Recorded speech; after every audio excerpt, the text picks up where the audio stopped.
called to see if she'd like to go to see a show, but Miss Kate said no. I'll tell you what you can do. Take me out to the ball game. Take me out with the crowd. Buy me some peanuts and cracker jack. I don't care if I never get back. Let me root for the home team. If they don't win, it's a shame. For it's 1, 2, 3 strikes, you're out at the old ball game.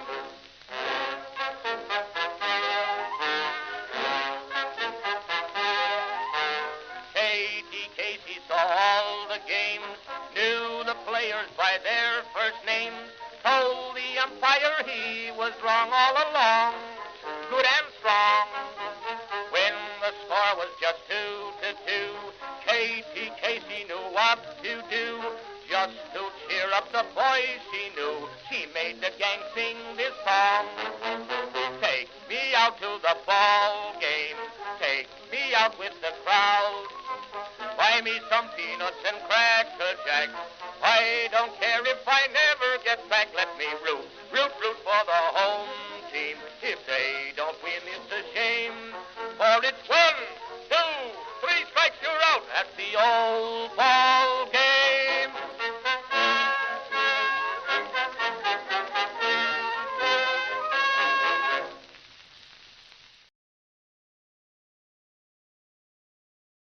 Greetings, folks, and welcome to live coverage of Orioles baseball, where this afternoon the Baltimore Orioles will be wrapping up their homestand in a 3-game series against the Washington Nationals at Oriole Park at Camden Yards in Baltimore, Maryland. How you doing, everybody?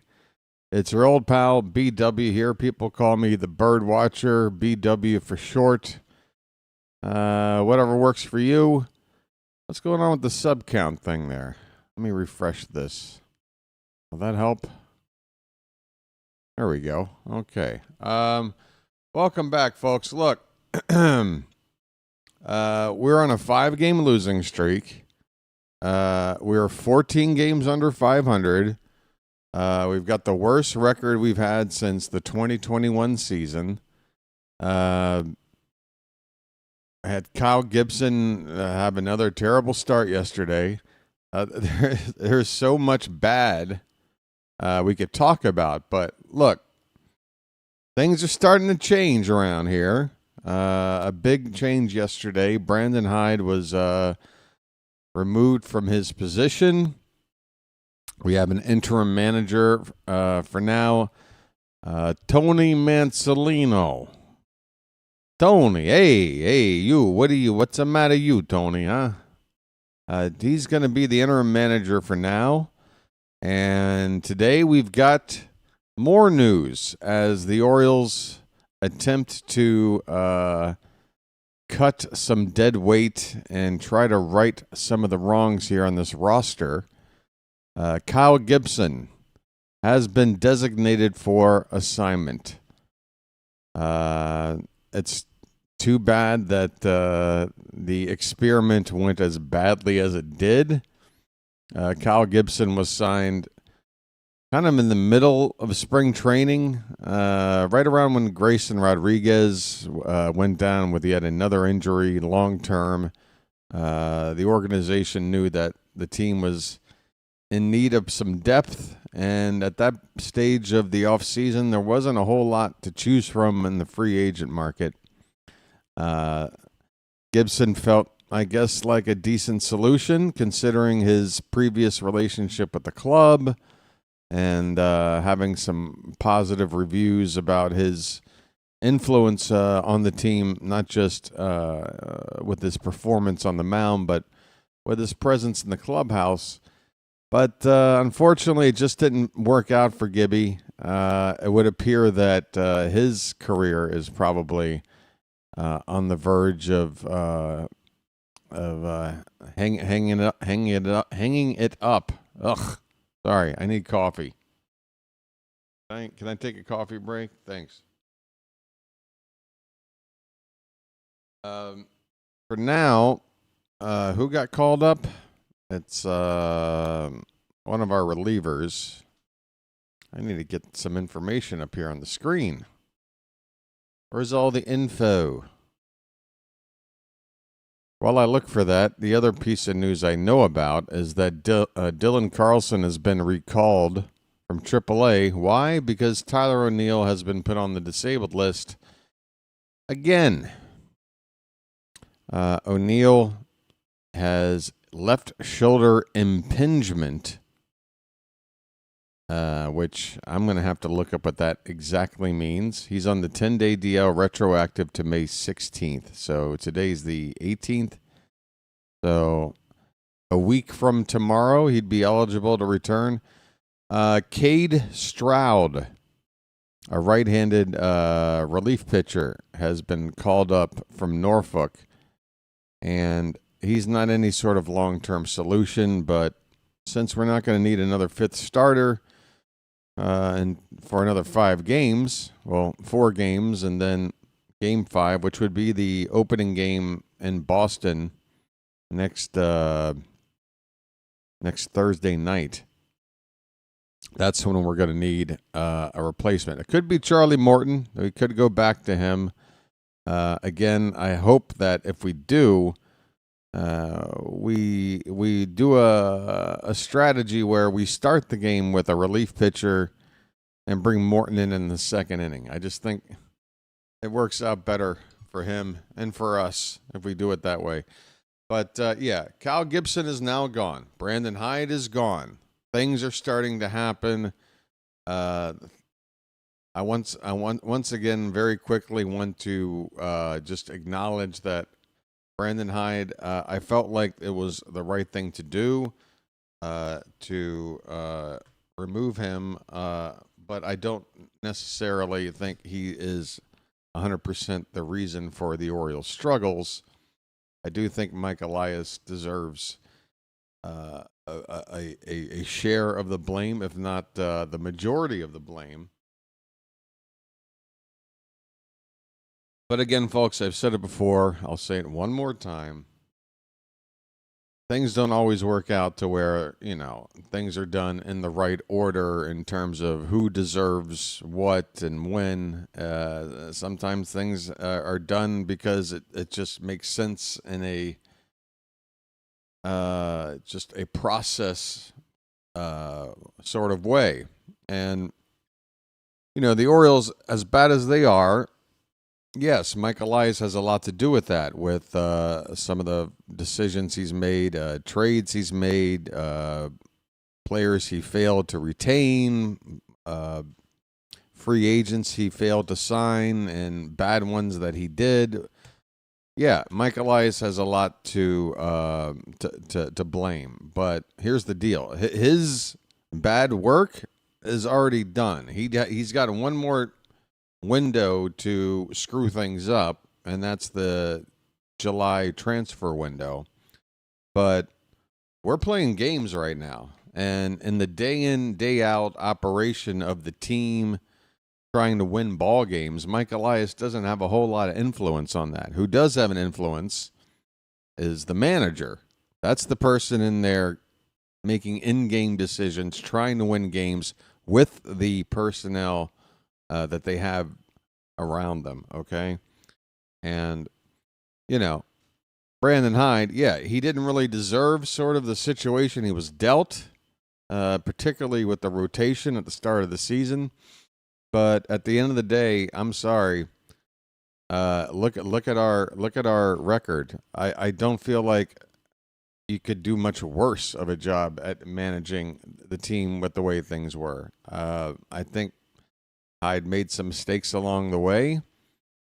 And, so there's blame to be spread all around. But anyway, folks, we're trying to hopefully enter a transitional period and work our way back toward something resembling respectability. Because right now we are basically the laughing stock of baseball. I mean, obviously the Rockies have a worse record. The White Sox are still bad. The Marlins are still kind of bad. But we're right there basically now, other than the Rockies. And of those other teams, they were all expected to not do well. We were like, I think, the 5th highest ranked team in terms of like predictions or odds of going to the World Series this year. So yeah, a huge drop off between expectation and actual production or lack thereof. I'm getting the game up right now. What is this? Texas Rangers? No, I'm not watching the Rangers. That's not my game. There we go. The Gibson is gone now. Okay. It needed to be done.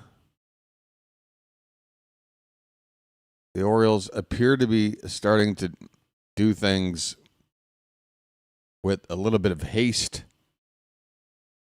It was just, I don't know why. I don't know why they basically, when it was very clear that some things needed to happen that eventually are now happening, but it was clear like 2 to 3 weeks ago that it needed to happen. And then it just sat there unattended, and we got our asses whooped in these last couple of weeks. I mean, playing like, what, like 3 wins and 12 losses or something like that.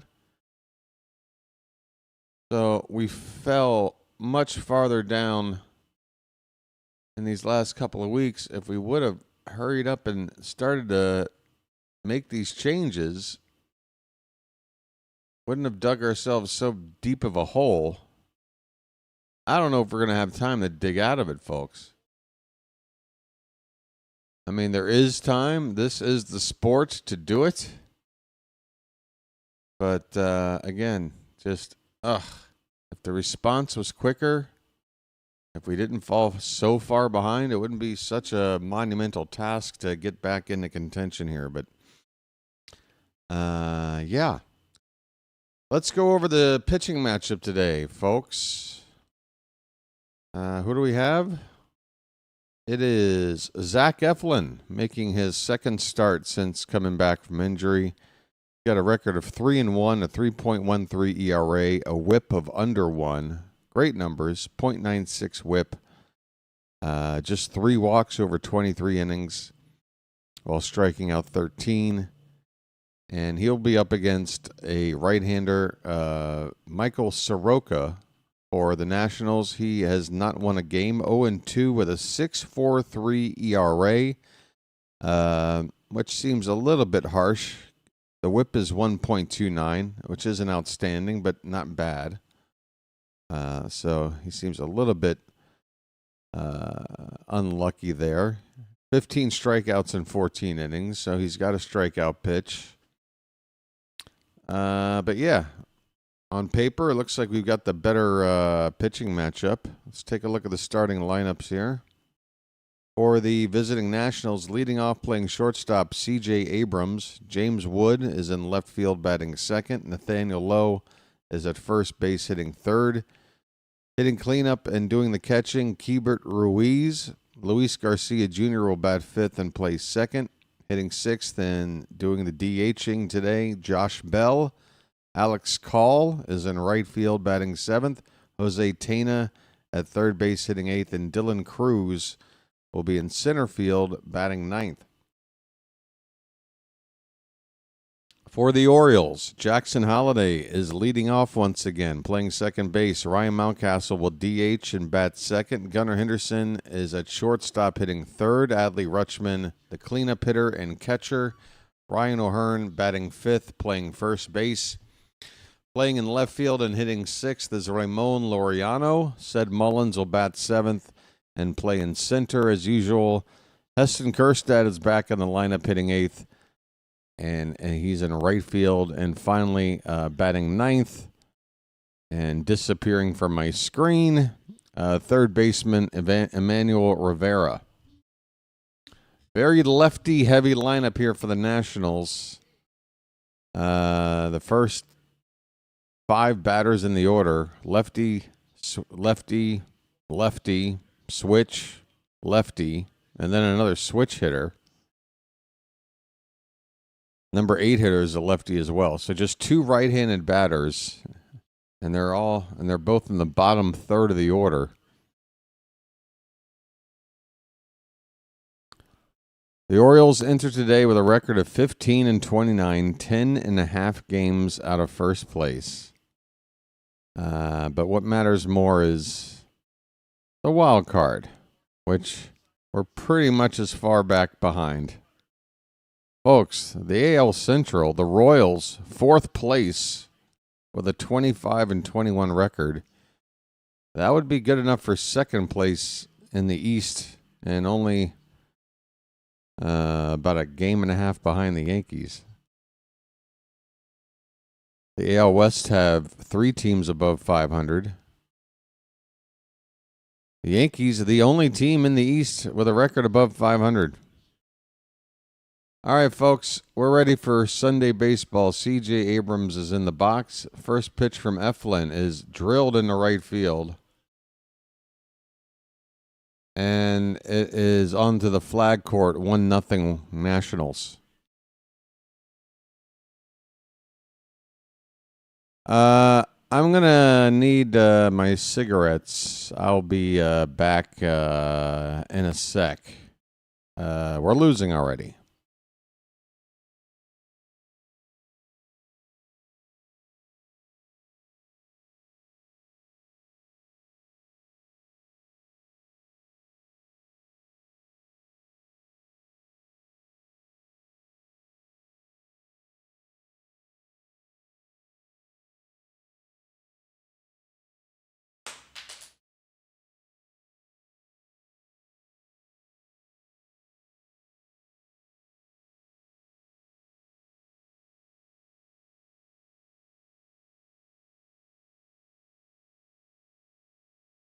One and one the count on James Wood.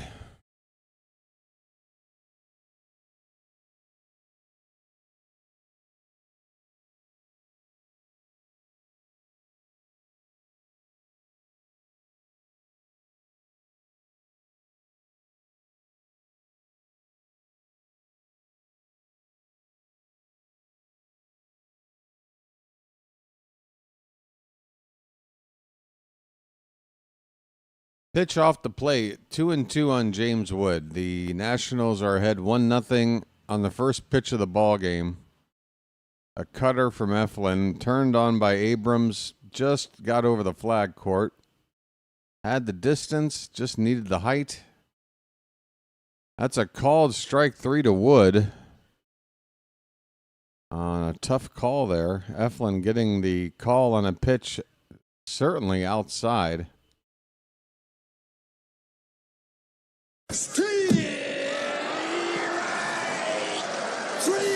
Well, y'all come back now, you hear? I'll be back on the screen in a sec. Nathaniel Lowe takes a first pitch strike.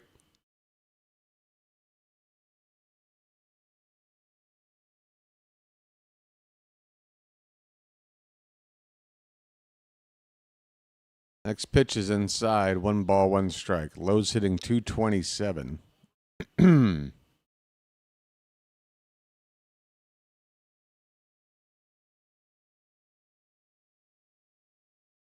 Swing and a miss on a fastball.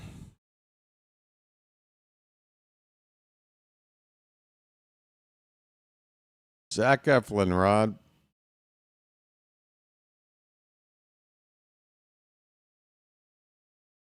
One-two pitch is popped foul behind the plate.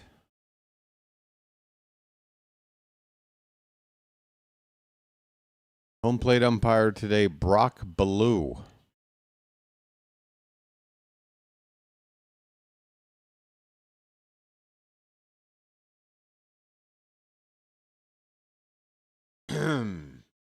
One-two pitch is a curveball off the plate, 2-2.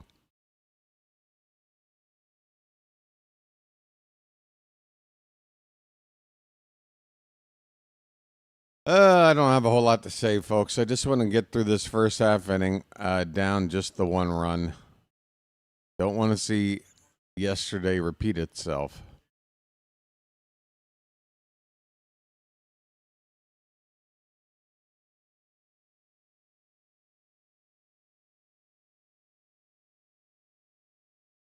2-2 the count on low.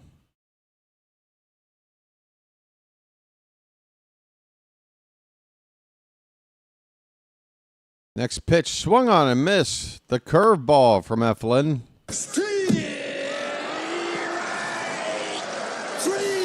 Well, y'all come back now, you hear?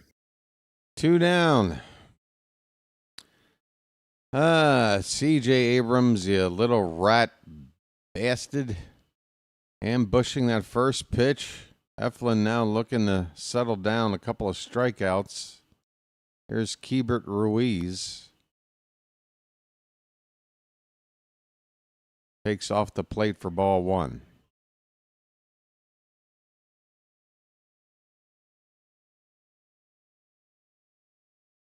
Who is this guy you're talking about, Gaming Kitchen?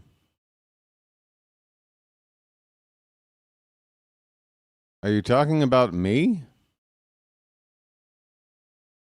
Okay, so why are you talking about me like I'm not in the room? 1-1, pitch is low, 2 balls and a strike. All right, well, help me maintain my positivity, will you?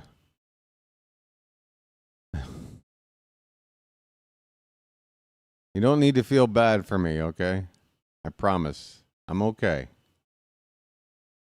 This ball's grounded to first. Mountcastle will take it to the bag for the unassisted putout, and the inning is over. C.J. Abrams jumping on a first pitch. Hits the flag court for a home run. Bottom of the first.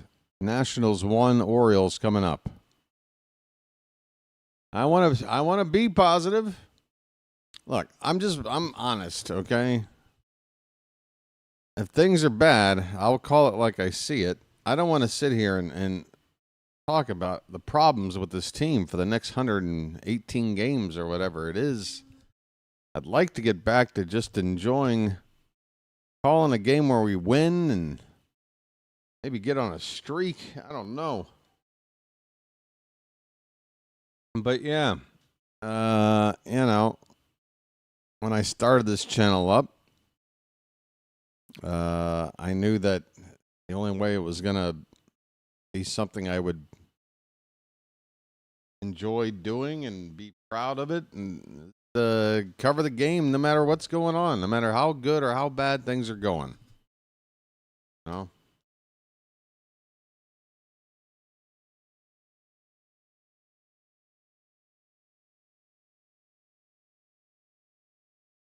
I'm too stubborn to give up.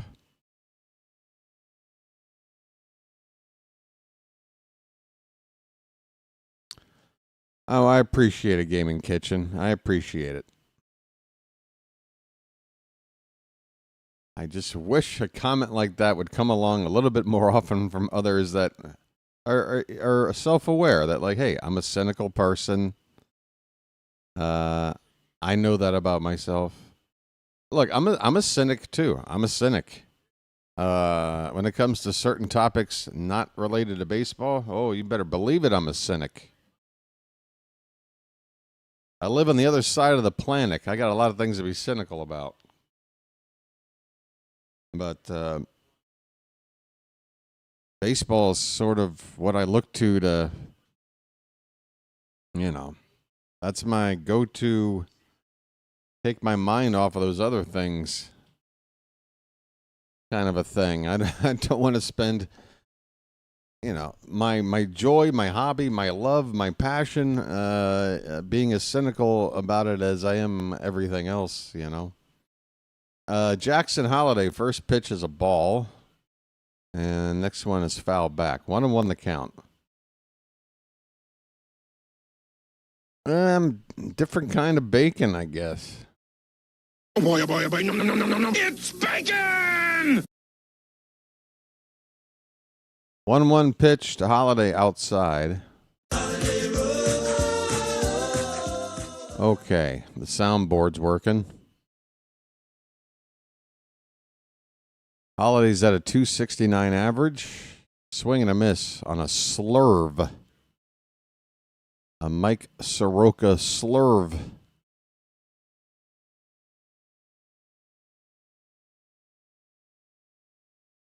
Two balls, two strikes.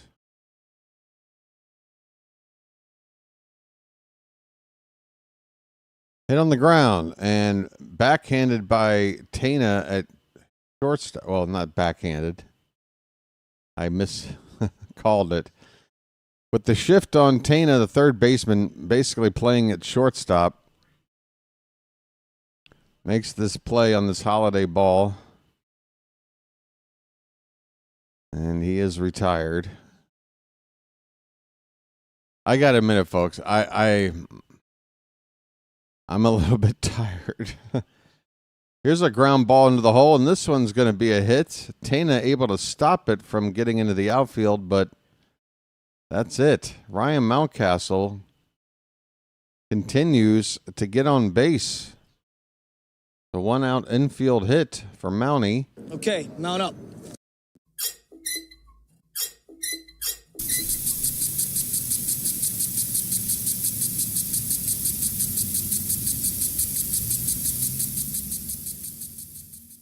Gunnar Henderson, folks.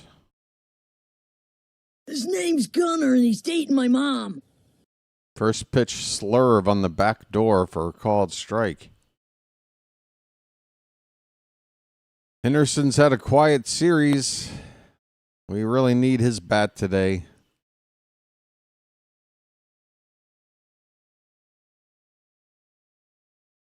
Takes a heater right down the middle and falls behind 0-2.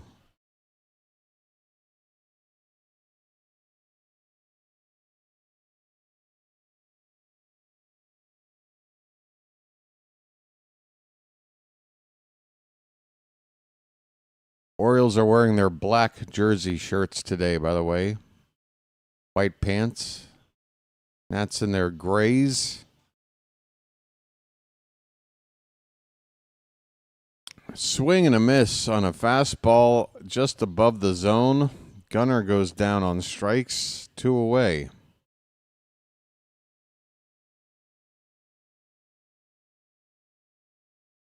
Fastball slurve are the two pitches Soroka throws most often. One of those two pitches about 85% of the time. Mixes in a changeup. There's a fastball to Rutschman for a called strike. Adley Rutschman hitting .215. Let the clutch out gently, okay? Man, we are in game number, what is it? 44 today, and he's on 11 RBI. This ball's hit to left field. And the catch will be made by Wood to end the inning. The Orioles go 1, 2, 3. Well, no, they don't. They don't go 1, 2, 3. They got a hit. What am I talking about? Infield hit from Mountcastle. He's left stranded. On to the second inning. 1-0 Nationals. Yeah, I just my brain feels like cottage cheese tonight. I might have to go into like autopilot mode tonight. I don't know. I got no snacks. I'm totally unprepared. I don't have a special lucky ready to go. I got nothing. I got nothing, folks.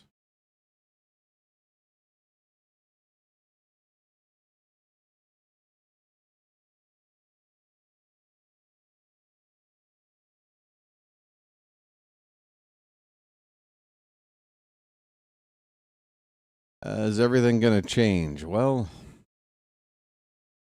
start seeing changes little by little, I would say. You're not going to see a huge change overnight, I would say. But one big change in 24 hours.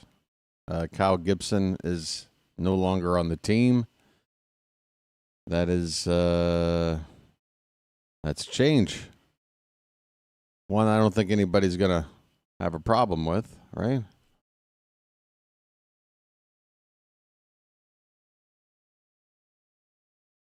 Nope. No lucky. I might roll one up, but I'm honestly, I'm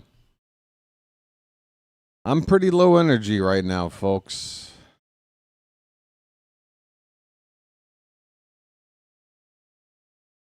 There is a chance to maybe get a second wind or something if the Orioles can just put some runs up on the board. I'd like to be winning a ball game. 5-game losing streak, all at home here. All right, second inning, and first pitch to Garcia is inside for ball 1.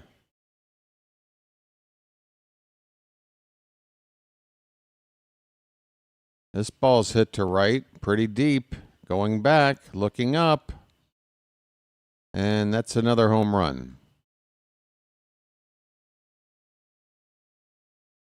For the second straight inning, the leadoff man hits a home run onto the flag court. 2-0 Nationals.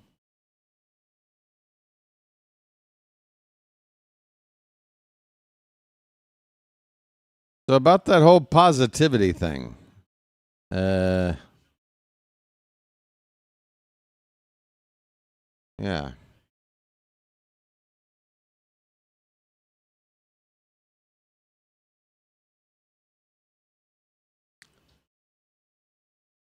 Two nothing Nationals. Josh Bell takes a strike.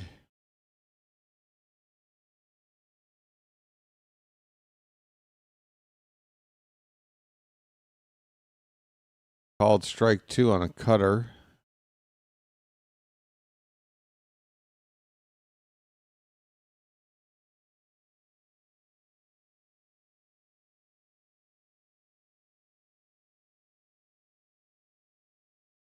Oh, 2 pitch.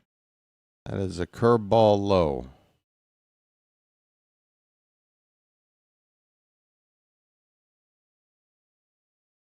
I think I'm just mentally struggling because it's such a long stretch without a day off. And we're not even halfway into it.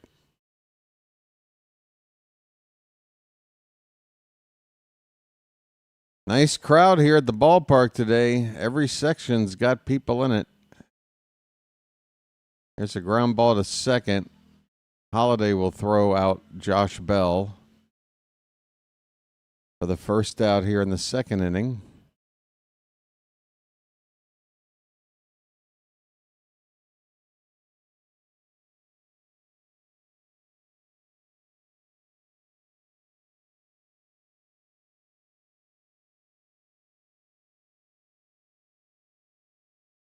Here is Alex Call. He takes low from a sinker. He's hitting 281. 14 RBI in the season. Fouls a 1-0 pitch off. 1 ball, 1 strike.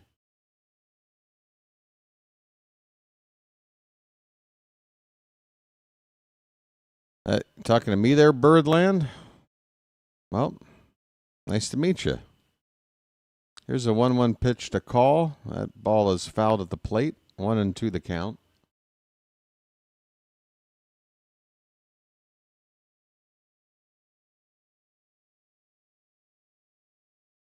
"27 pitches from Eflin up till now.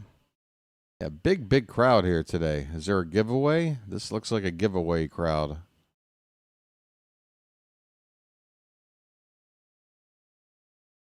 One, 2 to Call. That ball's fouled. Rolls behind toward the backstop.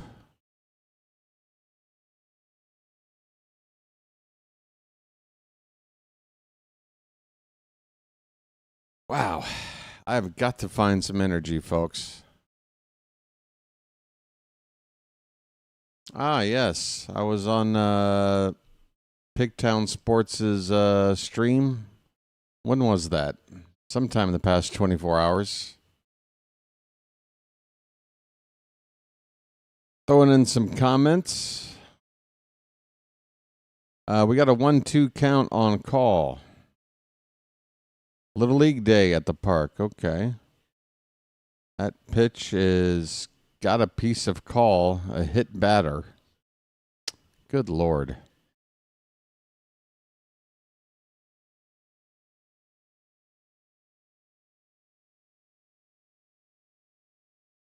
Got calls somewhere on the arm.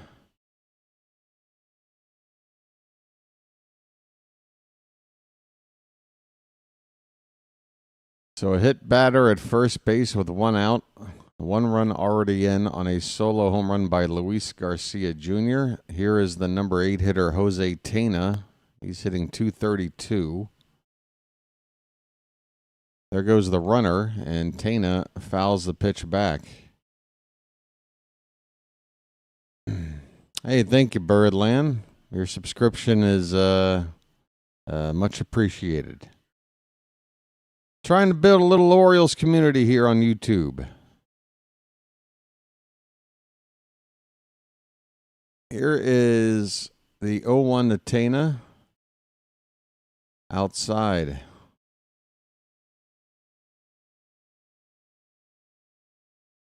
I really don't know.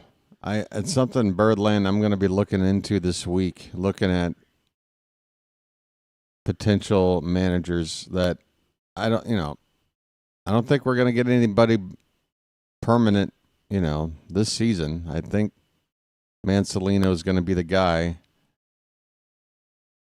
But for the off season, I'm going to know what managers are available, which ones maybe are running out of contract currently on another team, which managers might be available that have had postseason experience and have won series in the postseason, which is my number one qualification that I'm looking for. I want a guy that has been around and has won a playoff series. Here's a ground ball to third. That's a fair ball. Rivera throwing off balance, and it's not in time. Infield hit. This ball might have kicked foul. Oh, probably not.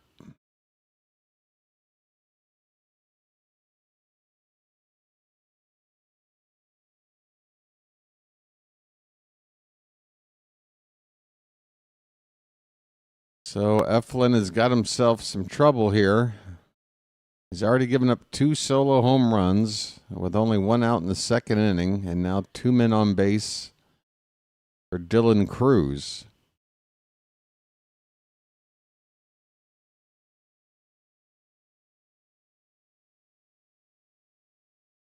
Cruz hits one deep to left center field. A leaping attempt by Mullins.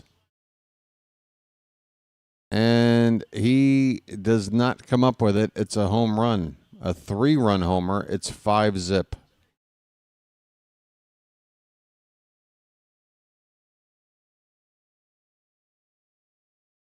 All right, folks. If you've got some off-baseball topics you want to talk about, maybe try to find some enjoyment out of today's game. Right now, we're staring down the barrel of a 6-game losing streak and getting swept in a homestand to the Twins and the Nats. That is the reality we're facing at the moment. C.J. Abrams up for the second time already, and he fouls one off.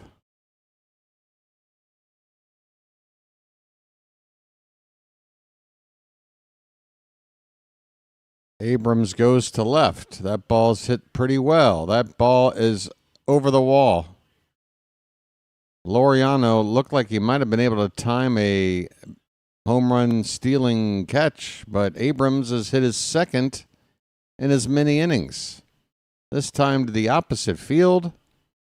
4th home run given up by Eflin with 1 out in the second inning. It is 6-0 Nationals. What the fuck am I watching right now?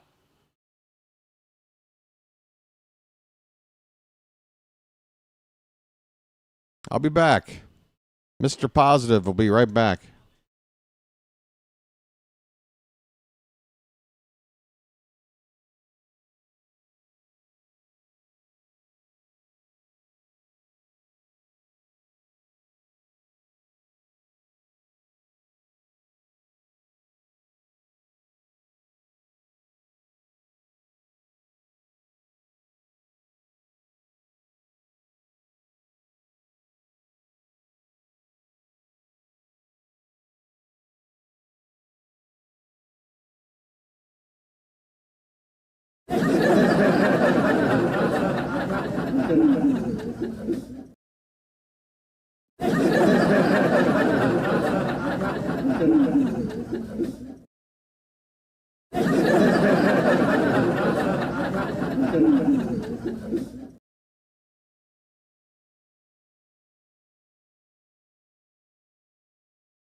Another game over before anybody can even finish one beer.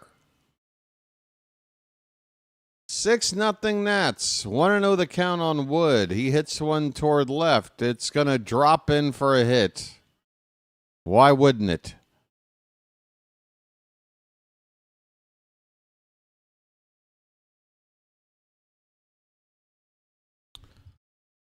Dingleberry, I think you've got an excellent idea. Yeah. Let's roll one up.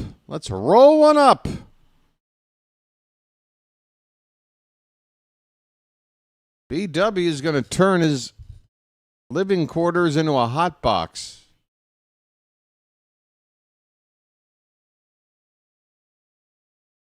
Nathaniel Lowe takes outside, ball one. Here we go.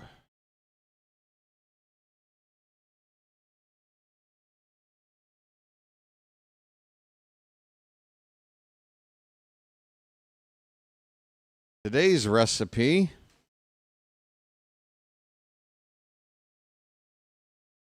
Lowe hits a ball into left center field. Mullins will make the catch. 2 down.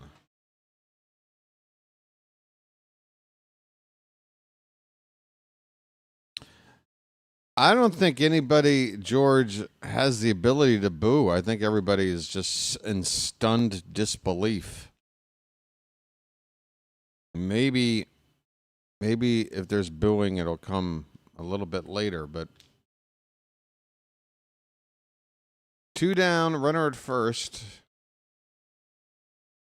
Keibert Ruiz up again. Takes outside for ball one.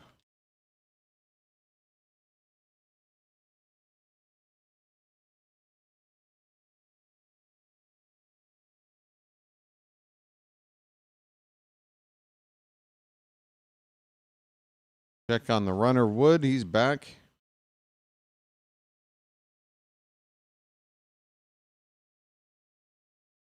And boy's going to have to roll a fatty, I think.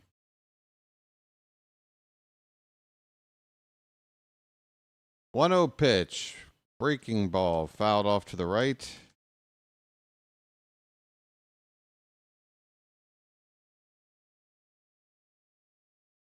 Just what the hell is going on? I'll tell you this, Brandon Hyde is laughing his ass off. Brandon Hyde's like, see what I was working with? Think this was easy?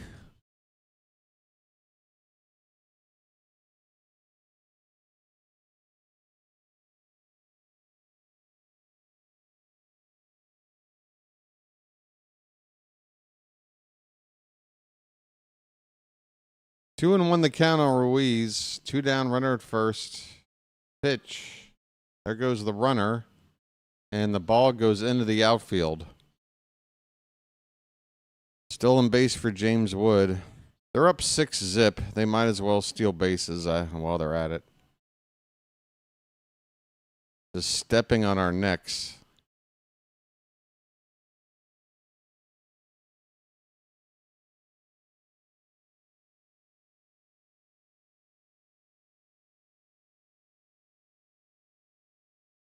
Seventh stolen base of the season for Wood. 3 and 1 the count on Ruiz. And that's a line drive base hit left center field's going to score another run. It's 7-0.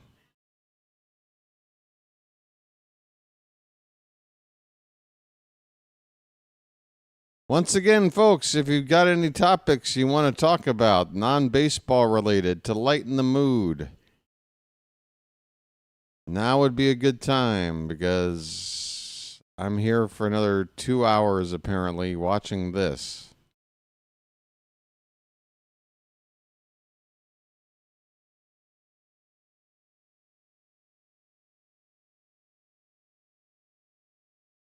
Here's Luis Garcia Jr. Swing and a miss.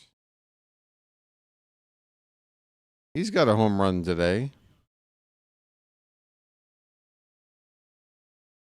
Somebody was telling me, oh yeah, Pigtown Sports is at this game. He's at this game. My heart goes out to him and his kids. He said he went there with his children today.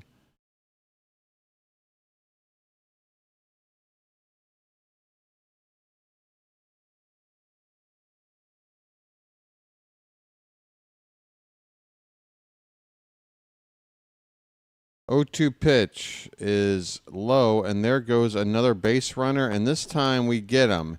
You greedy bastards, trying to steal another base on us? The catcher?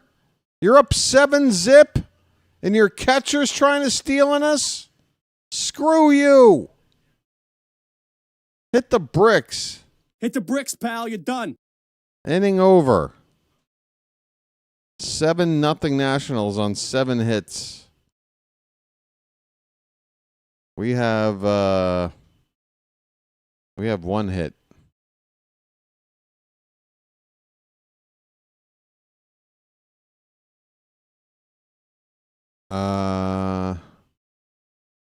Jordan?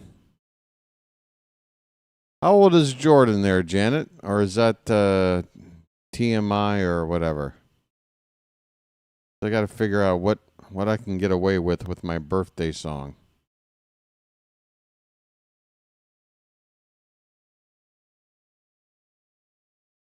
$35. Oh, well then I can be a little bit naughty, couldn't I? Happy birthday to you. Happy birthday to you. Happy birthday, Ms. Jordan.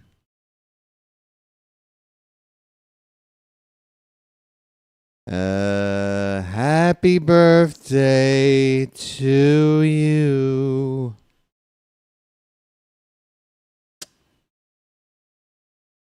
There you go. Now leave me alone. I'm rolling a joint.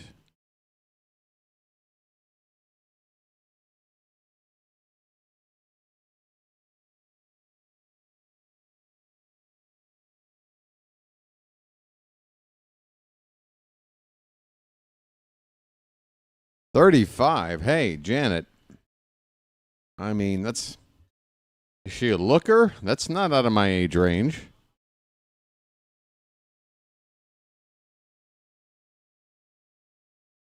Can you imagine having BW in the family? Your new son-in-law?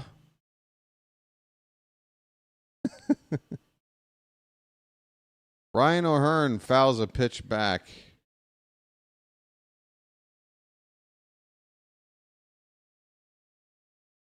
Oh, she should be looking about 12 time zones this way.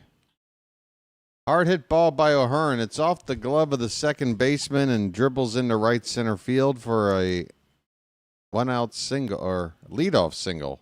Ryan O'Hearn turning and burning. Lights on. Let's turn and burn. All right, Janet. Now you're freaking me out. Don't try to talk up your daughter.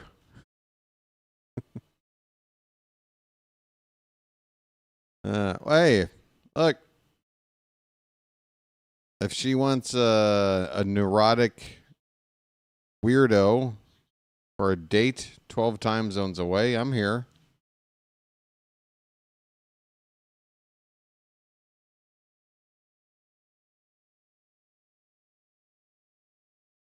Go duck pin bowling. Ramon Laureano at the plate. First pitch, or second pitch, on a 1-0 count is a strike. 1 ball, 1 strike. Laureano's average is up to 250. That's nice. Looking for anything I can point to as like, hey, that's good. This pitch is fouled away. A ball and 2 strikes.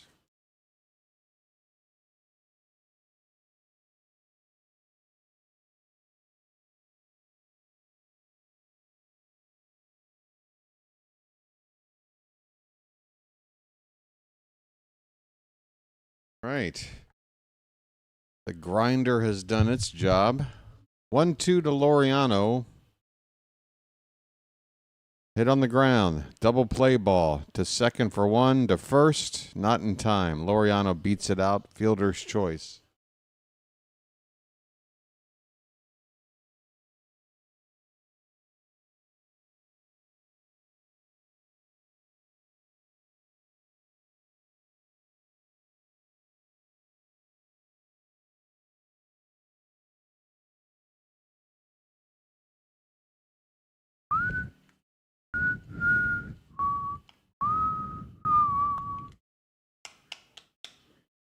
All right.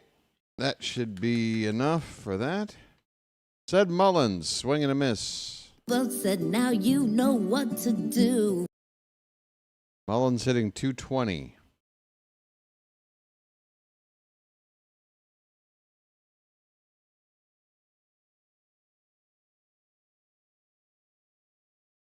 That is a pitch low.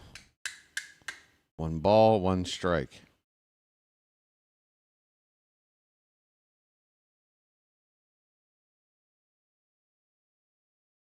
Janet, what astrological sign is she?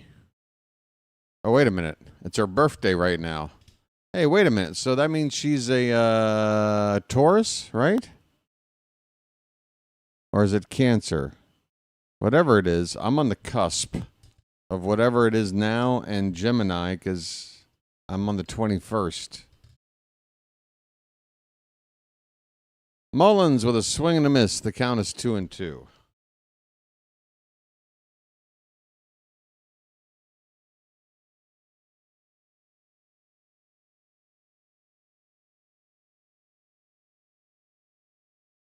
Yeah, Taurus.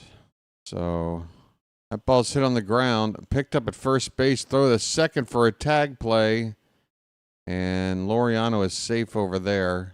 It's the second out of the inning on a ground ball to first. Nats try to turn 2. They get 1. So a runner at second base with 2 down, and boy, that's close.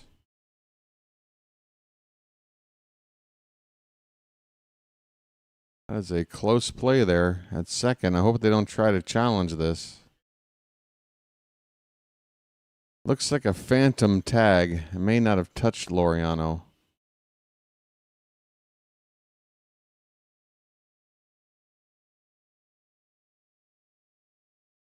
Silent J. First pitch swinging, fouls it back. 2 down, runner at second base. Orioles down a touchdown. Again. Wait, the 13th? I thought you said her birthday was today. What is this? What is this? Something's not adding up.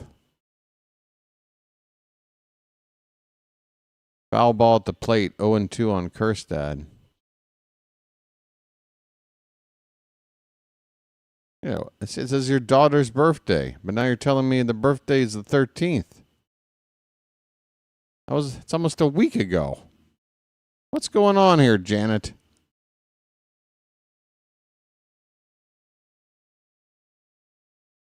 Oh and 2 on Kjerstad, fouled away. Still 0-2.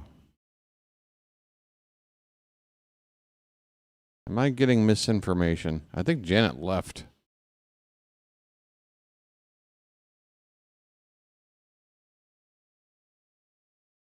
Mothers, hide your daughters. 0-2 on Kjerstad. Oh my goodness, what a pretty pitch that was. A backdoor slurve called strike 3, inning over. Yikes. 2 innings in the books. We are getting our asses kicked. 7-0 Nationals. Ah, today is her birthday dinner. Well, that wasn't the original message. Hey, BW, can you say happy birthday? Because today's my daughter's birthday dinner. You try to sneak it in, you little sneak.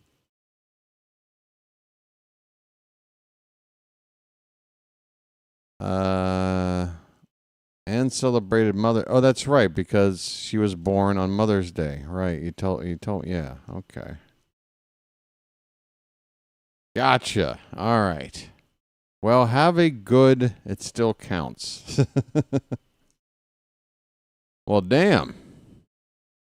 If I get a birthday day and a birthday dinner day separate, then this should be a good birthday week coming up for me.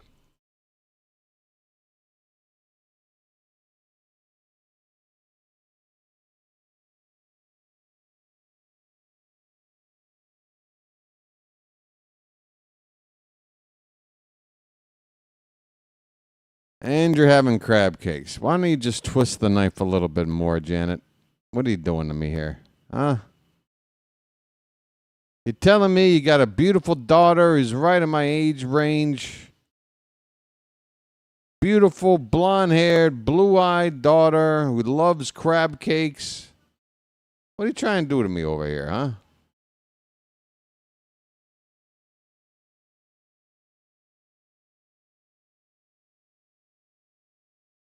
Trying to set up a meet cute? What is this? Garcia Jr. fouls off the first pitch here in the top of the third.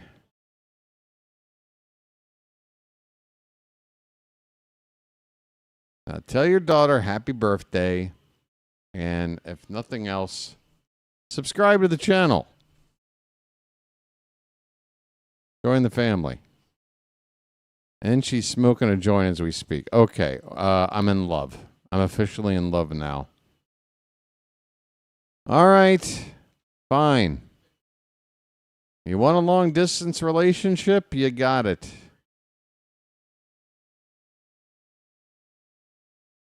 I apologize in advance for the lack of intimacy that this relationship would have because, you know, while I'm just too far away. Here is a ball that's chopped back toward the pitcher. And Eflin able to get the batter out on a comebacker.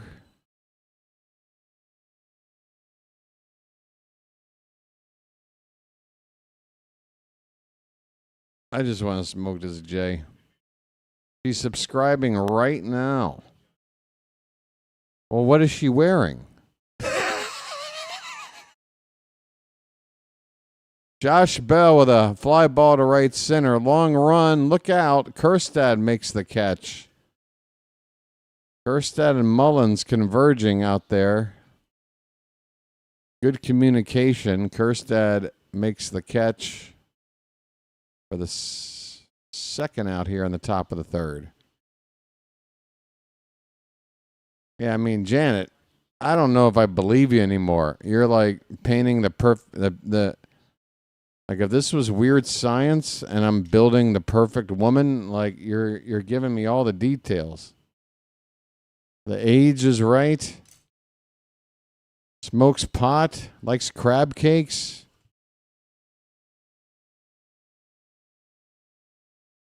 I mean, say no more. This pitch is fouled back.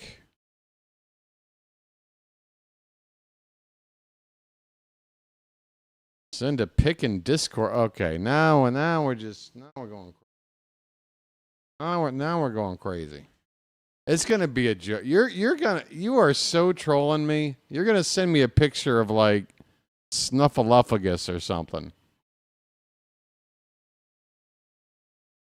This is all an elaborate prank.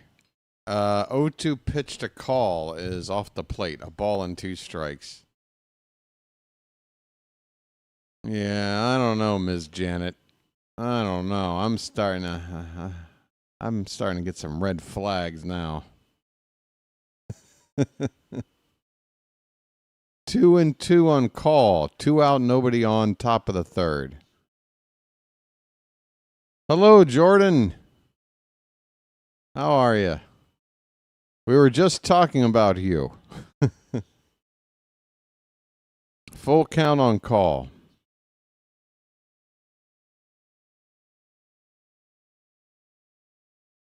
Payoff pitch from Eflin. Swing and a miss. Ring him up. Inning over.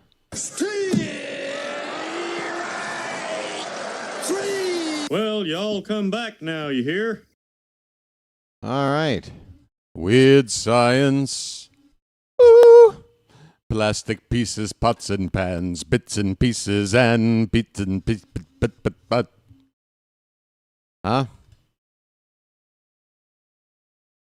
My poor Orioles, at least Mom's food is good. See, now I think it's just Janet typing in as a second person. What kind of kid comes on to compliment their mom's cooking right out of the gate? Jordan, if your mom is making you say things right now, give me a blink emoji twice so I know. Oh, I meant a kid towards... You're a kid in relation to your parent, right? Parents have kids, right? Talking about the parent-to-kid relationship. You're not a kid. I know. I understand. Just, another way to use the word. See, I'm already screwing this up. We're having a meet cute, and I'm ruining it. If the food is good, it's good. Yeah, I've had a lot of reports from Janet about some of her tasty dishes. Sometimes at inopportune times when I'm starving over here with no snacks.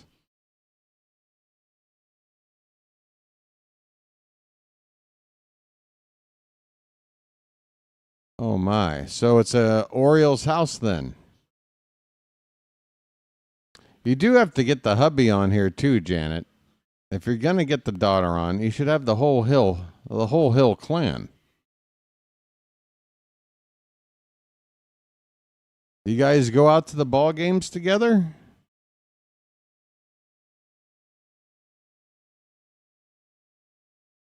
Jordan, what's the first Orioles game your parents took you to? Here's Emmanuel Rivera. He is leading off the bottom of the third. He's got a 2-0 count.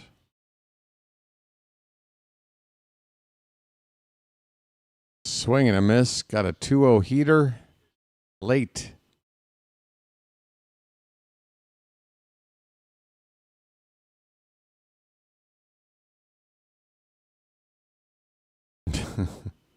Swing and a miss. 2-2.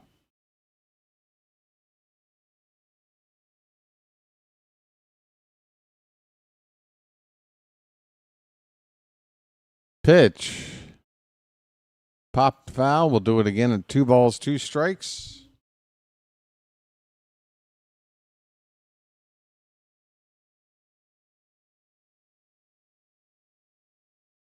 All right. Smoke him if you got him. I mean, I'm a lucky strike man from Rivera strikes out on a foul tip. 1 out in the third.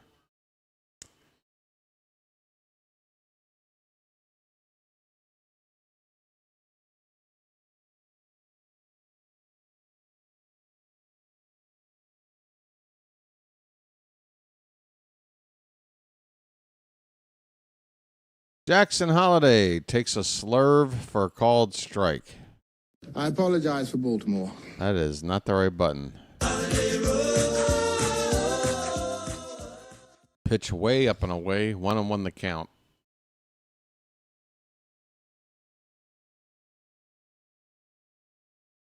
Well, maybe if we're going to fix everything, it's better to try to fix it on the road. Clean slate. How's the green in Thailand? I'm curious. There's a lot of it, and it's a fraction of the price you're paying over there.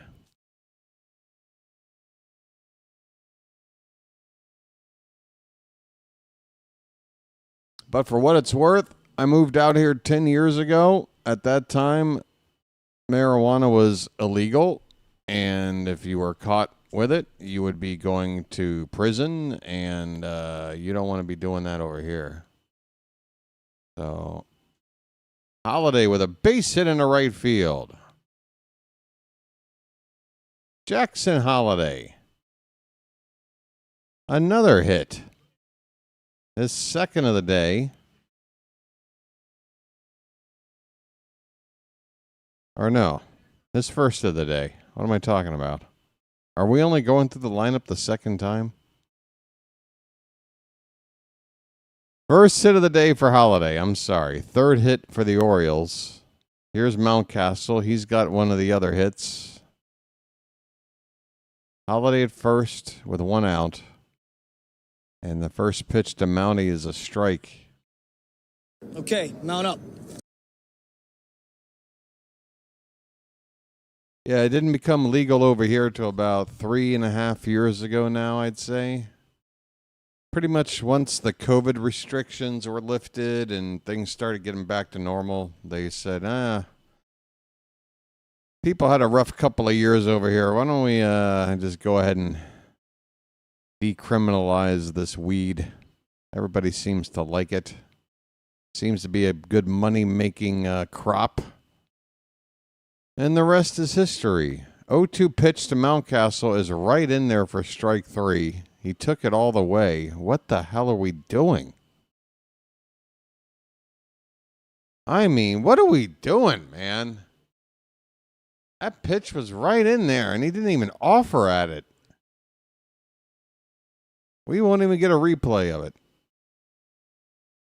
You'll just have to remember what you saw. Here's Gunnar Henderson, 2 down. Inside for ball 1. Yep, Robert. It's another tough day to be an Orioles fan.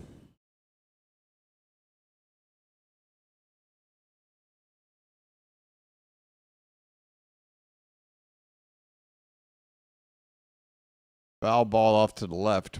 1 ball, 1 strike on Gunnar.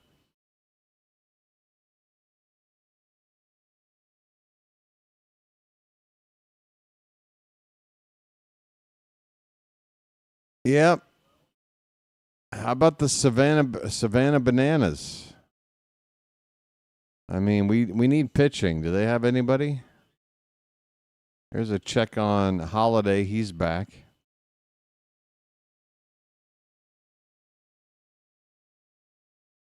So Jordan, what's something I should know about Ms. Janet? Because she's a mod here on the channel. Is there any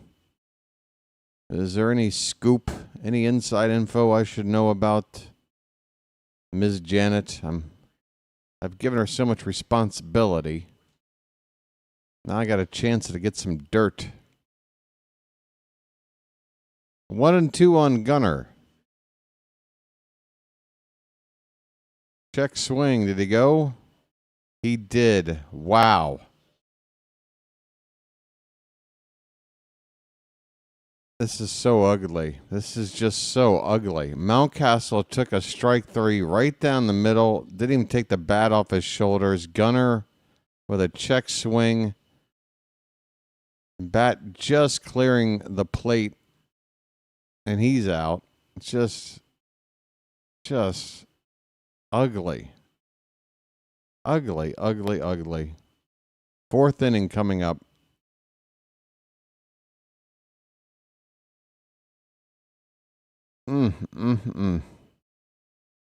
Well, I'm feeling better.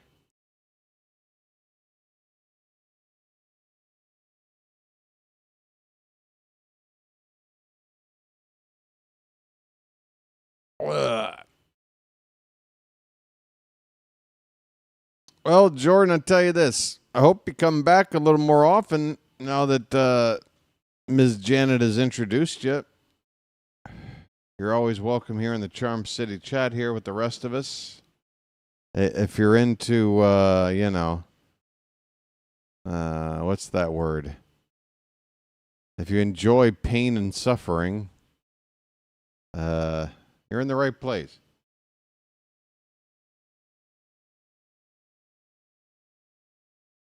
But we're going to turn it around. We're going to turn it around. She's a great mom, excellent cook, but a bit wacky. Well, that sounds like a true Maryland mom to me. Do I feel Eflin is good? Eflin is a serviceable, middle-of-the-rotation pitcher on a contending team. I don't think he's an ace. I think he makes a solid number 3 in a contending team's rotation.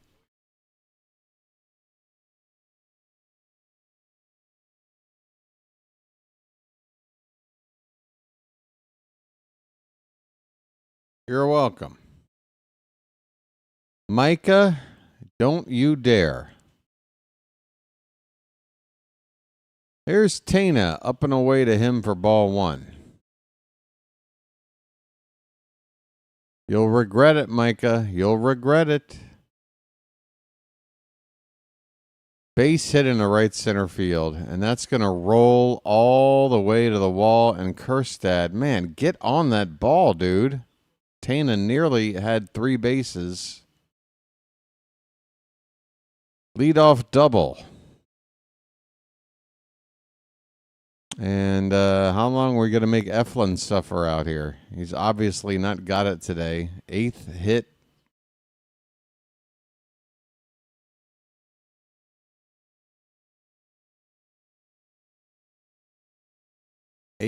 And we've only gotten 9 outs. He's averaging 1 out per hit for the most part.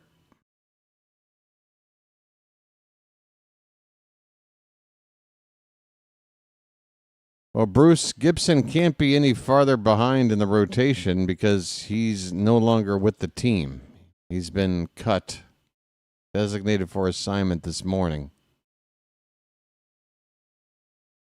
So he's behind everybody. Here's a chopper, and look at this. I mean, folks, this feels like some sort of torture nightmare. This is a swing and a swinging bunt. You can't bunt a ball any better than this guy just did, and he took a full swing. Infield hit. Nothing we could do about it. First and third, nobody out.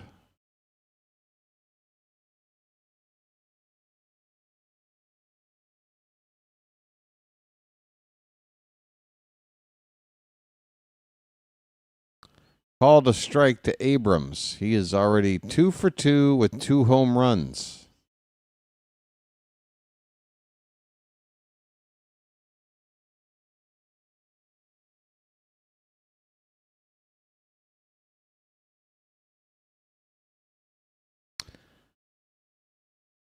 These two teams have played each other 5 times already. The Nationals have won 4 of them. Here are the scores. 7-0 Nats, 4-3 Nats. The one that we won, a 2-1 squeaker. Then they won another one 4-3. They won yesterday 10-6, and now they're up today 7-0.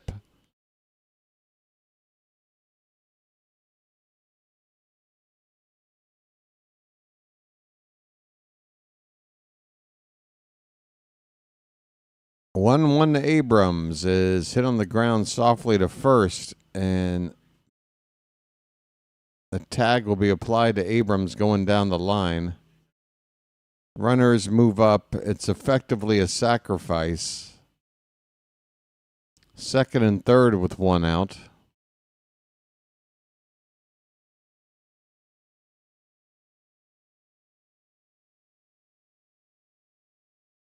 And now you got to contend with James Wood.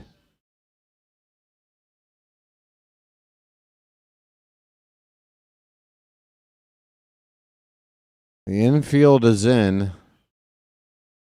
This is setting up bad. First pitch way off the plate for ball one. Wood is 1 for 2. Had a base hit in the second inning. Tana at third, Cruz at second, 1 out.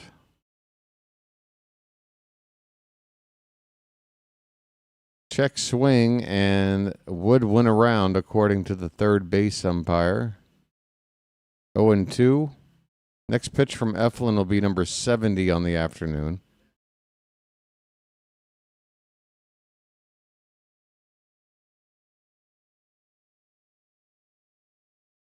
Wow, my name is being said over and over again.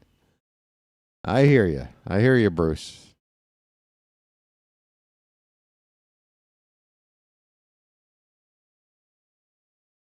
Two and one the count on Wood.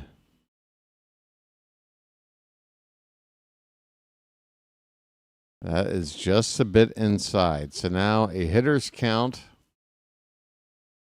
Good Lord. We got another lefty waiting on deck. Infield is in. 3-1 pitch. Hit to left, down the corner, and caught. Gonna be an easy sac fly, though, and it's now 8-0. 8-zip.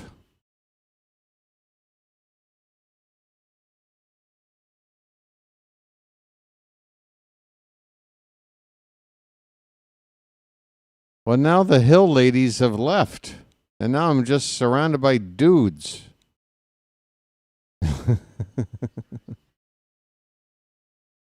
Hey, Jordan, it's good to meet you today. I wish we could have met under happier circumstances. But you got a good mom there. Take care of her. 0-1 the count now on... Who's up? Nathaniel Lowe.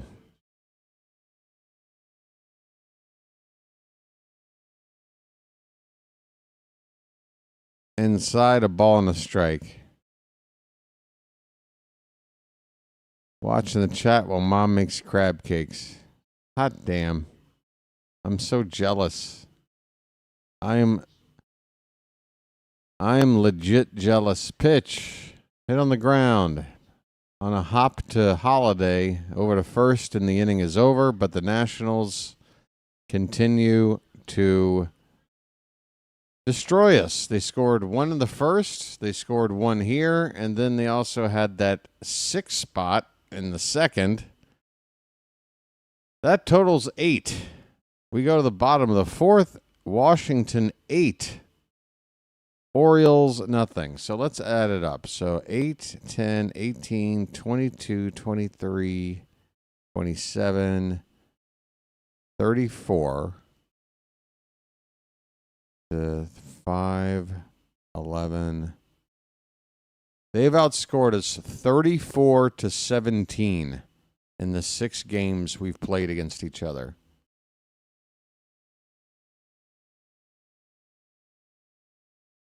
The Nats. 34-17, the combined scores of these games, and the Nationals, barring a miracle, will have won 5 of those 6 games. Our only win, a 2-1 squeaker back on the 25th of April.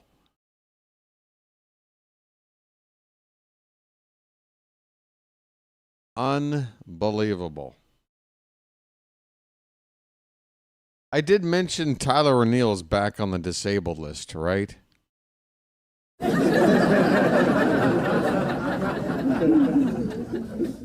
know, that guy we went out and signed knowing that he had a plethora of injury history?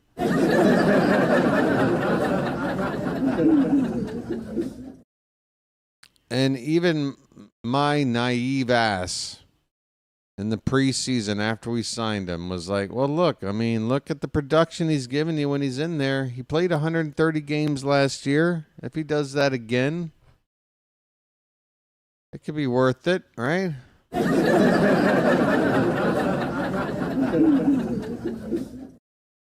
Tyler O'Neill is back on the DL, and by the time he gets off the DL, the season will be a third over, and he'll have 2 home runs.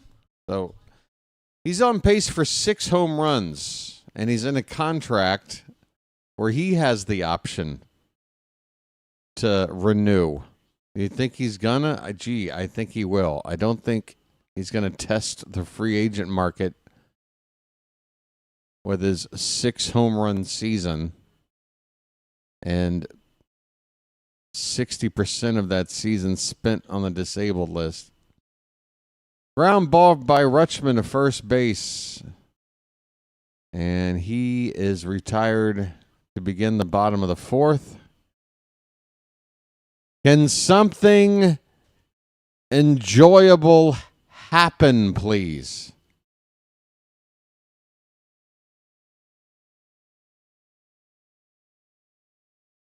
Hey, thanks for the compliments, folks.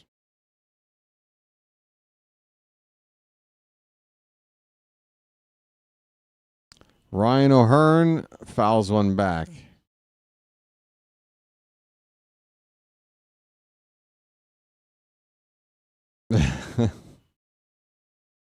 Hey, maybe I'll sing a Neil Diamond song in the voice of Axl Rose. How would that be?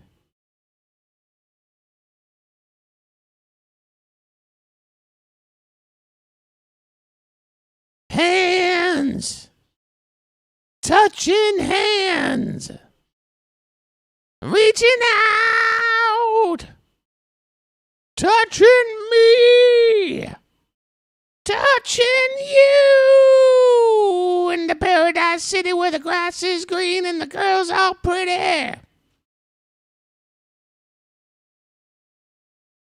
Sorry.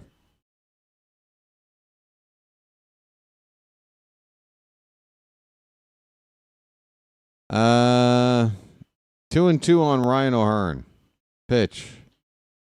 Called strike 3 on a backdoor slurve. Impossible to do anything with that pitch.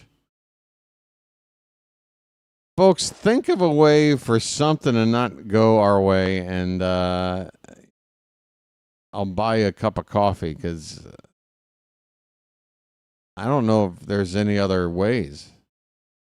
We seem to be finding all the ways. All right, BW as Axl Rose singing Neil Diamond songs will be available on record store shelves soon. Laureano with a can of corn to left, and the inning is over. Orioles are getting shut out again. 8-0.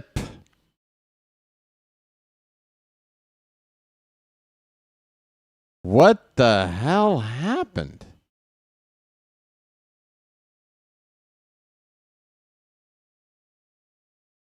We used to win a little, but a little became less and less.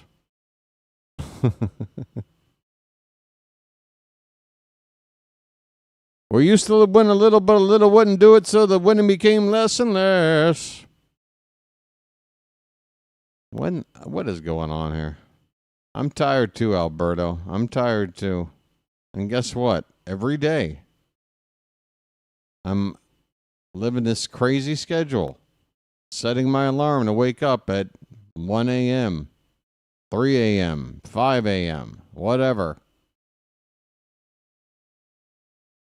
I honestly, folks, when I woke up, when my alarm went off for this game, I woke up going, ah, man, here we go.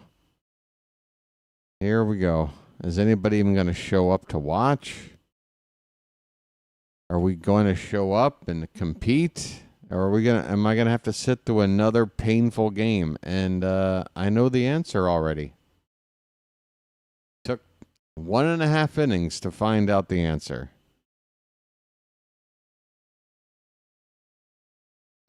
Yep. Hey, 1988, folks. It's where my Orioles love affair began.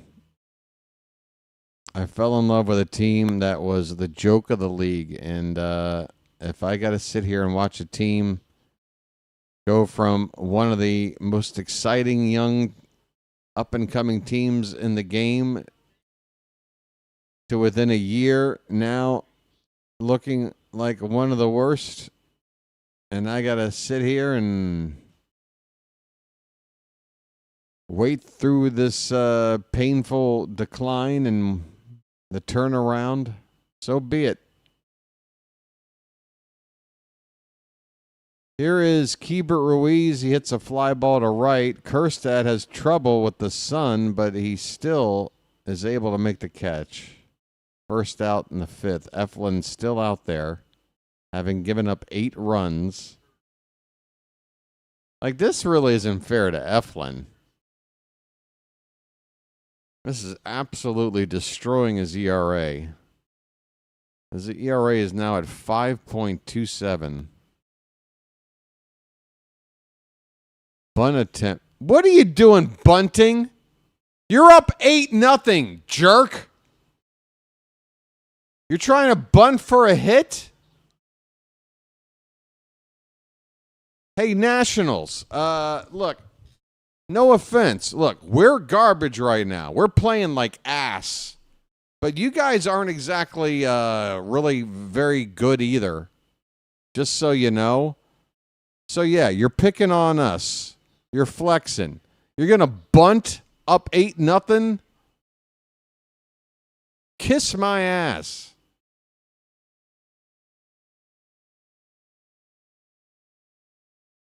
I mean, you want to go there? You want to go there? You want some chin music next time you come up, buddy? Honestly, don't pick on us right now. We'll do something stupid. Bunting up 8-zip.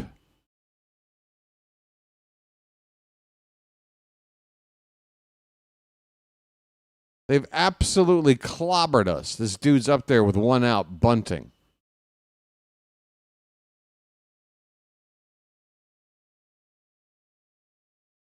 Oh, that gets under my skin.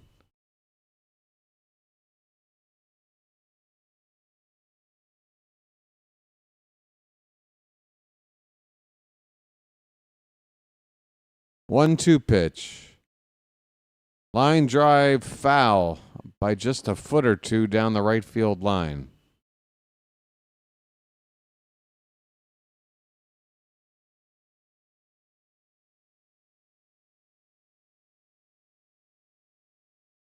Doug, according to the, the odds makers, on the 27th of March, the odds makers thought this season the Orioles had a decent chance at a World Series. We had like the 5th best odds, top 5 odds.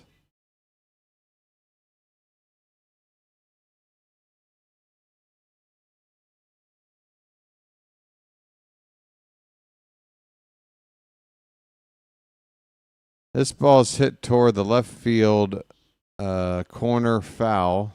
Garcia's still up there. Again, 1-2 the count. You got a pitch you can waste.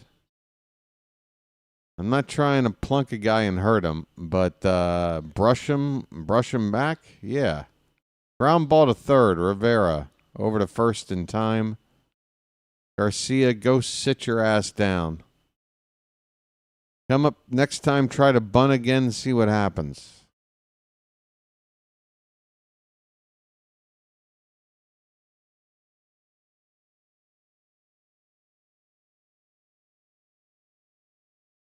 Wait a minute, you have a dog named Shaggy? That's what kind of Scooby-Doo mashup you got going on over there? Shaggy's not the dog, he's the hippie stoner partner.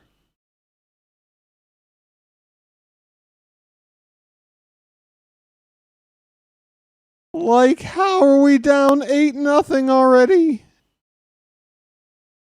Like, when are we gonna win, Scoob? Yeah. We keep losing. Like, what's funny about that, Scoob? Here's a pop-up caught for out number 3. Third base side Rivera and foul ground to win the inning.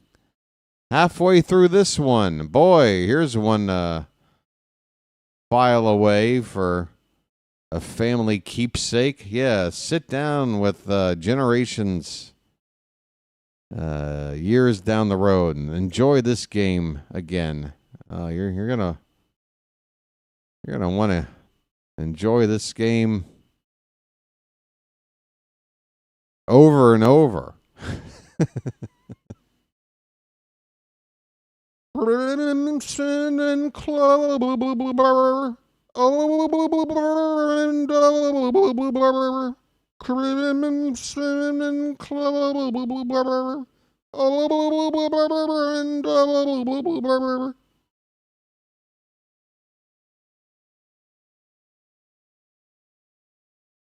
Him Shaggy. Him Shaggy. What happened? Why are we talking like Tonto now? I'm just teasing you, Jordan. It's all part of that charm your mom was talking about. Red Hot Chili's reference? Like the band? Catholic schoolgirls rule. Catholic schoolgirls rule. Catholic schoolgirls rule. Catholic schoolgirls rule. Yeah, I go old school with my Red Hot Chili Peppers. 30 dirty birds sitting on a coib, choiping and boiping and eating dirty oitworms. Along comes Oib from 33rd and 3rd, sees the 30 dirty birds sitting on a coib, choiping and boiping and eating dirty oitworms. Oi, was he disturbed.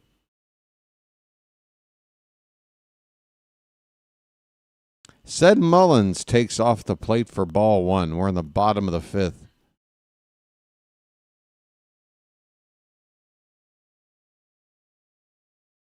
Mullins gets into one. That looks like the flag court. Bye-bye birdie. No shutout. Oh, guys, don't freak out going after the home run ball, please. Show some civility. Mullins goes yard, and we break up the shutout. His 9th homer of the season.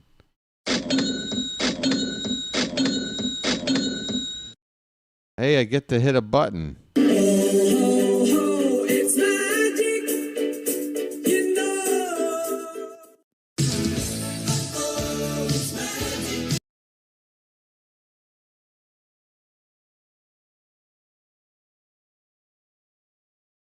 Oh, you got some Chili Peppers songs. You got covers. They did Higher Ground. That was off. What album was that off of? They did Roller Coaster for that Beavis and Butthead movie.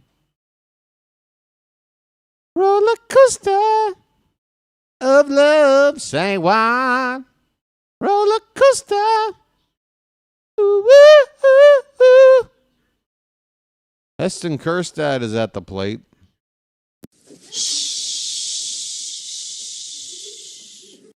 Sperger, you're too late. This ball is hit on the ground in second.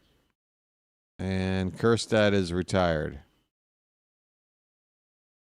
Your love is like a roller coaster, baby, baby. I want to ride. Hey, anybody want to see? Hey, for a super chat, BW will get up and dance like Beavis and Butthead from the movie. I'll do it for a super chat. But I have to get high first in order for the, embarrassment to subside.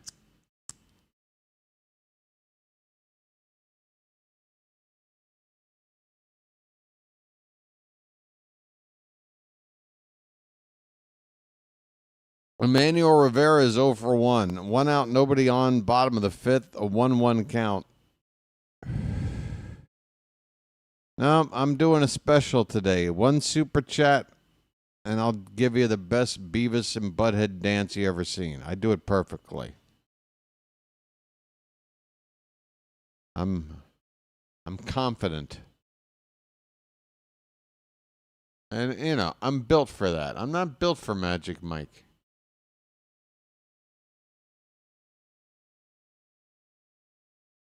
I'm built for comfort, not for speed, people. Don't you know this?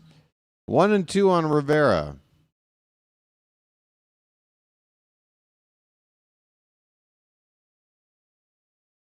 One, 2 is swung on and missed. 2 down, nobody on. And the beat goes on.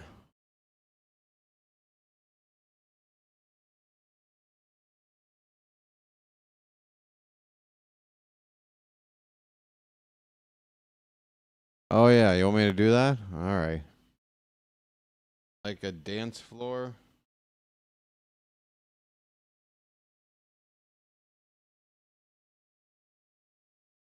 Jackson Holiday at the plate. Count is 1-0.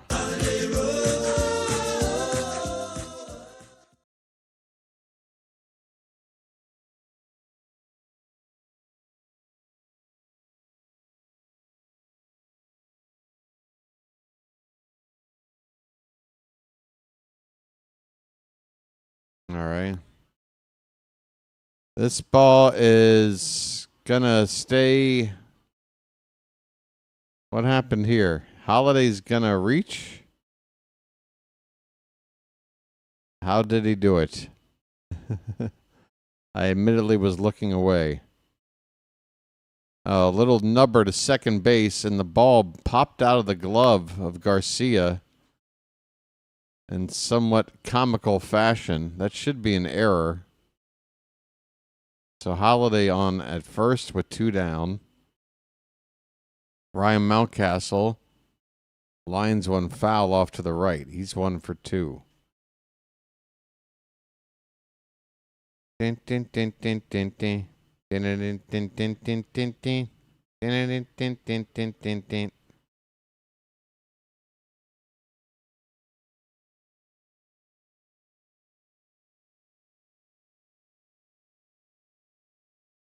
Called a strike to Mountie. The count is 0-2.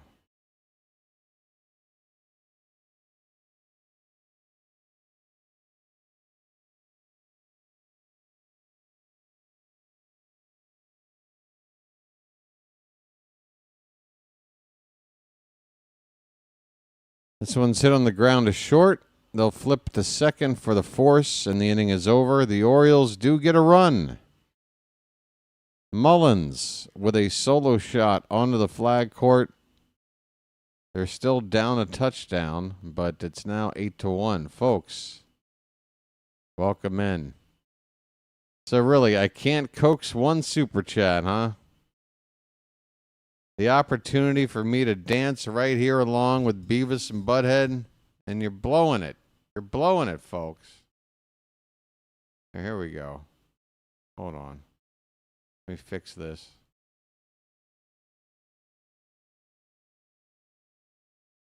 There we go. All right. There we go. Come on, folks. Where's the music?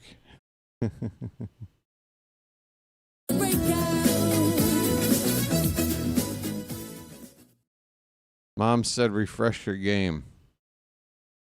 All right. I suppose I could.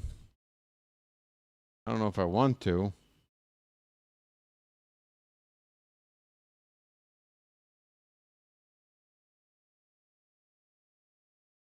Oh, no. $2? I gotta dance like a fool for only $2. All right, Spurger, I'll do it because I didn't really set the rules, did I? But man, oh man, come on, folks. Spurger did his job. How about $2 more from someone else? Match Spurger. Match the man.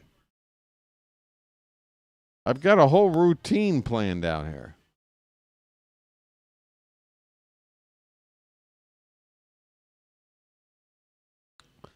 I kind of wish I had a headset. Oh, I know, Spurger. I know. You didn't do anything wrong. You didn't do anything wrong. Top of the 6th. Alex Call takes off the plate for ball 1.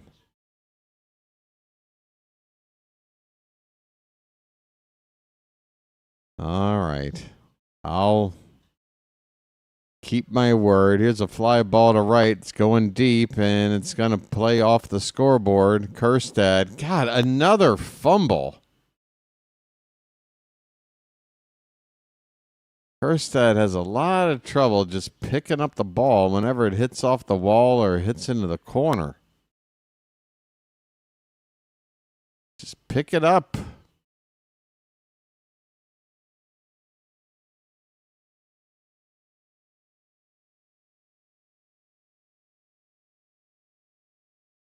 I feel you, Henny. I know, buddy.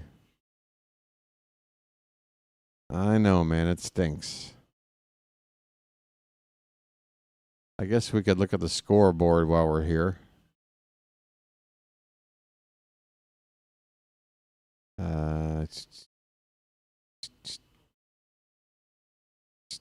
Why does it look weird?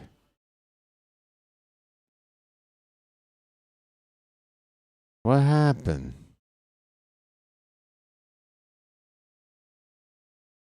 Jose Tena with a swing and a miss. It's 0-2 on him. All right.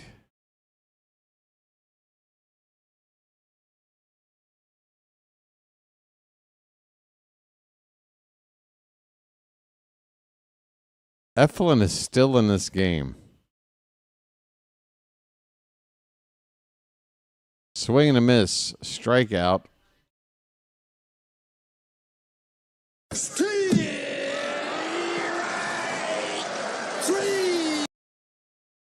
I need some kind of music bed.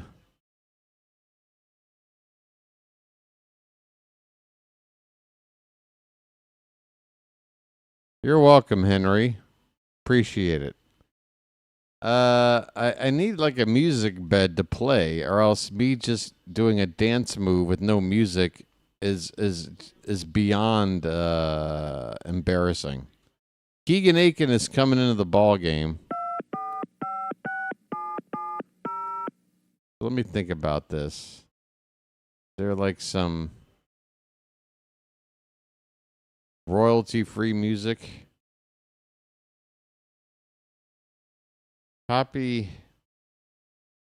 Copyright-free music on YouTube. Let's see. The Bell Atlantic call to the bullpen.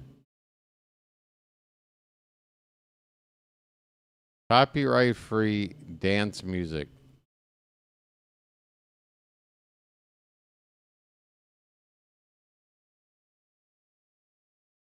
Okay. Is this right? All right, folks. You wanted it? For $2. For $2 effing dollars. Come on.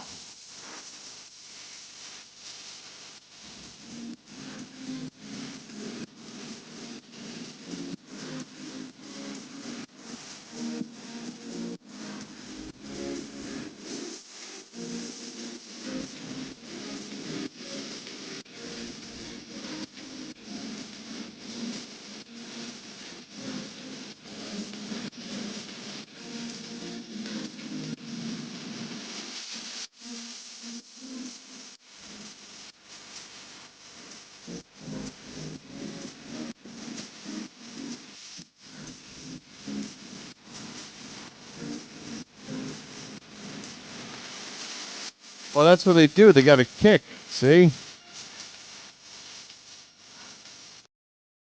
You see, like, you know, the kicking. They kick. They kick out for some reason. They just basically do this and then they kick. It was spot on. No applause, no nothing. BW embarrasses himself for $2 and no applause. Not even like an emoji with a little heart popping out of the corner. Nothing. You guys have embarrassed me. You've embarrassed me. I put myself out there for you. I'm hurt. Dylan Cruz is up there with runner at second, 1 out. Keegan Aiken into the ball game. It's a 1-2 count. And now you got Dingleberry there judging me in the chat. All of that, and all I get is backlash. Here's a ground ball stopped by Holiday over to first in time. What a play by Jackson.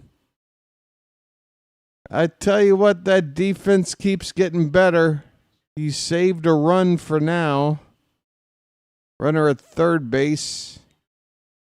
Diving into the outfield grass. What a play by Jackson. Besides that, it's on the reflexes. You people. Hey, Spurger's coming through with a follow-up super chat. You rep my childhood nicely, BW. I appreciate it. I appreciate you, sir. And I want to thank you very much for that. I really do. Message for you, son.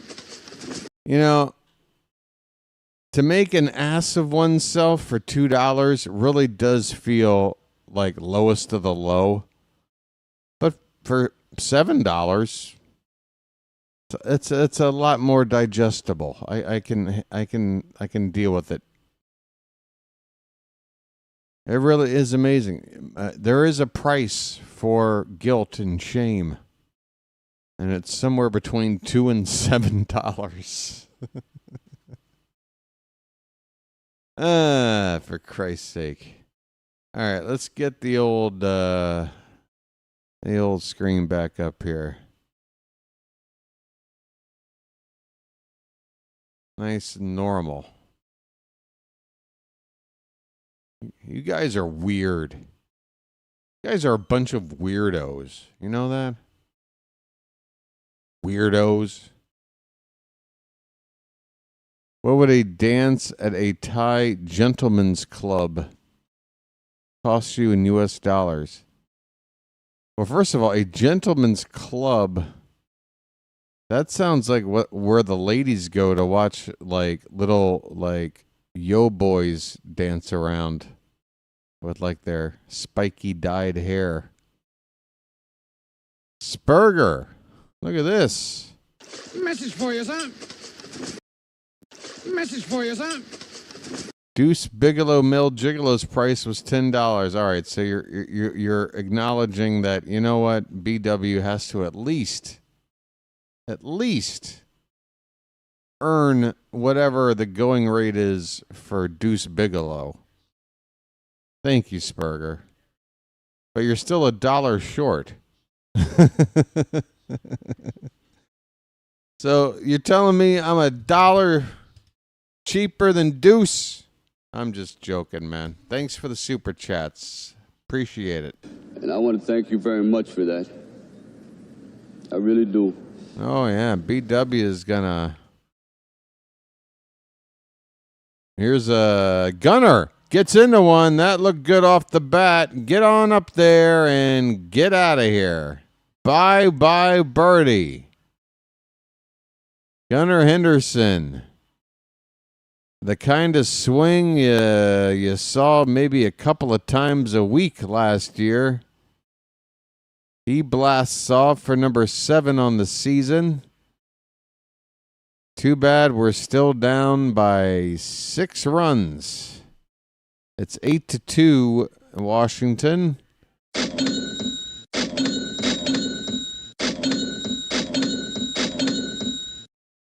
Gunner. His name's Gunner and he's dating my mom. I'm really not down with the hat, by the way. You guys know how I am about hats. I'm not feeling the three-cornered Pirates of the Caribbean hat. A fellow by the name of Lord is getting loose. Boy, talk about a name to live up to. Rutschman fouls an 0-2 pitch away. What was the point of firing the manager?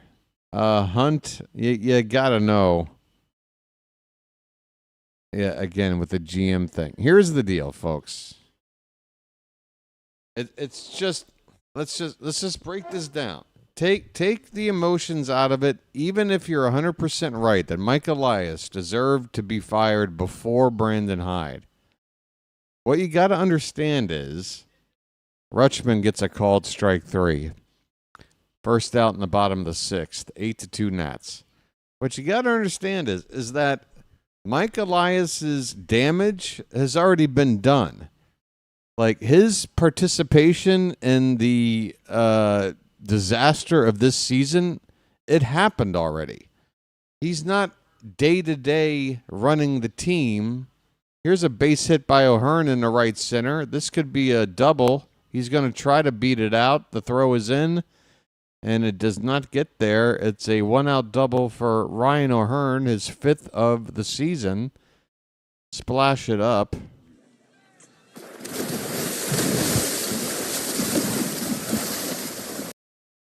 So, yeah, I mean, just think about this logistically, folks. Like, take the baseball and the sport angle and the big stage and all that out of the equation. The fact of the matter is, let's say you're running a business. You got, like, an owner, and then you got, like, a day-to-day ops manager, right?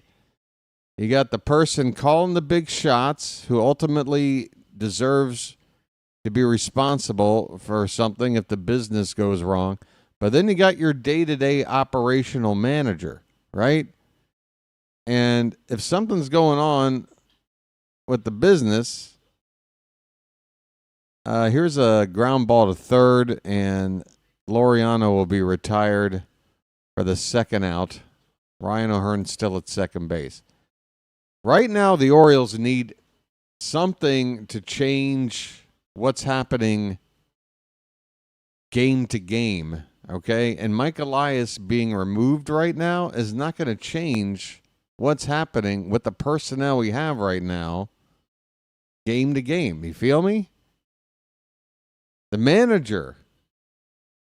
And now you could say, well, Brandon Hyde isn't really at fault. Well, he may not be at fault, and this poor start we're off to isn't really his fault, but you still have to say Brandon Hyde's partially responsible because no matter how bad the injury situation is, no matter who we have on the team, we're putting up a record right now that's as bad as anybody's in baseball, barring the Rockies.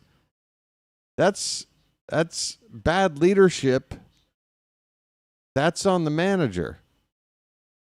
How what? I don't know. I'm okay. I try to actually give a very long and thought-out response. Here's a ball off the wall. That's going to score Ryan O'Hearn. It's a 2-out double by Mullins, and the score is now 8-3. Folks.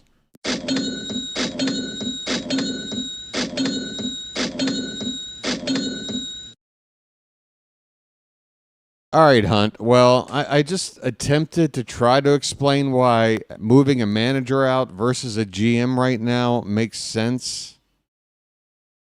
Spend money on who right now? How?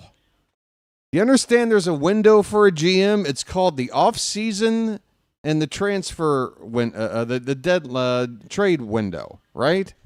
Otherwise, it's a series of pickups off the waiver wire and whatever. And we're not going to go on the waiver wire to find the frontline starter that we need for this rotation. Okay? The damage Elias has done has already happened. Are you even listening to what I'm trying to explain to you? We have a team out there playing every day that needs improvement in its everyday play. I don't know if you've noticed, but we've been playing like ass. Okay? Okay, and guess what? Guess what? Elias, 95% chance he's out the door at the end of the season. But do you understand why making him leave right now doesn't really help the team? Do you have a GM replacement for mid-May that you would want long term? Because a good GM right now is currently working at another job, helping another team do better. And those are the candidates we want, right? Guys that are out there doing it, right? They're not available right now. Wait for the off season, but we still had to make a change. Brandon Hyde was the change. Now, again, if we were sitting here 20-24 or something, maybe we don't fire Hyde. And that's what I was feeling this whole time. Is like, if we can just tread water, kind of hang around 500, wait for some reinforcements to come back, give Elias one more chance to try to do something at the trade deadline. But after that, if it don't pan out, it's time to clean house. But we have fallen so far down so quickly. If there's any chance at salvaging this season, you got to make a major change. And getting rid of Elias right now doesn't really solve anything in terms of what we're doing out there on the field every day. You feel me? So that's why Hyde goes now, not Elias. There's no arguing that rationale. That's just, it's a simple explanation. I hope people can understand how that works. And I hope to never have to explain it again. It's a 2-0 count on Heston Kjerstad with 2 out and a runner at second base. Silent J with a swing and a miss, 2-1. Forgive me for getting riled up. I just see a whole lot of people saying, but it's Elias. It's not Hyde. It's Elias. It's Elias. Yeah, I understand that. But firing Elias right now doesn't do anything for the team. Right now, we know the clubhouse mentality is garbage. There's no desire. There's no heart going. There's everything. There's no leadership. You need somebody in the clubhouse making the calls, leading the team. That's not Elias's job. You need a manager. Brandon Hyde, I don't think, is able to guide this team during these dark days. Look at the record. Look at some of the decisions he's been making. Here's a ground ball hit softly to first. They flip out of the glove by the first baseman in time to the pitcher covering. Just another slick little play that ends a rally for us. Kjerstad is out, but the Orioles do get a couple of runs in that inning. Couple of runs. It's a 5-run game with 3 innings to go. Hey, it was 8-0. All right, it's now 8-3. Sorry for the rant, folks.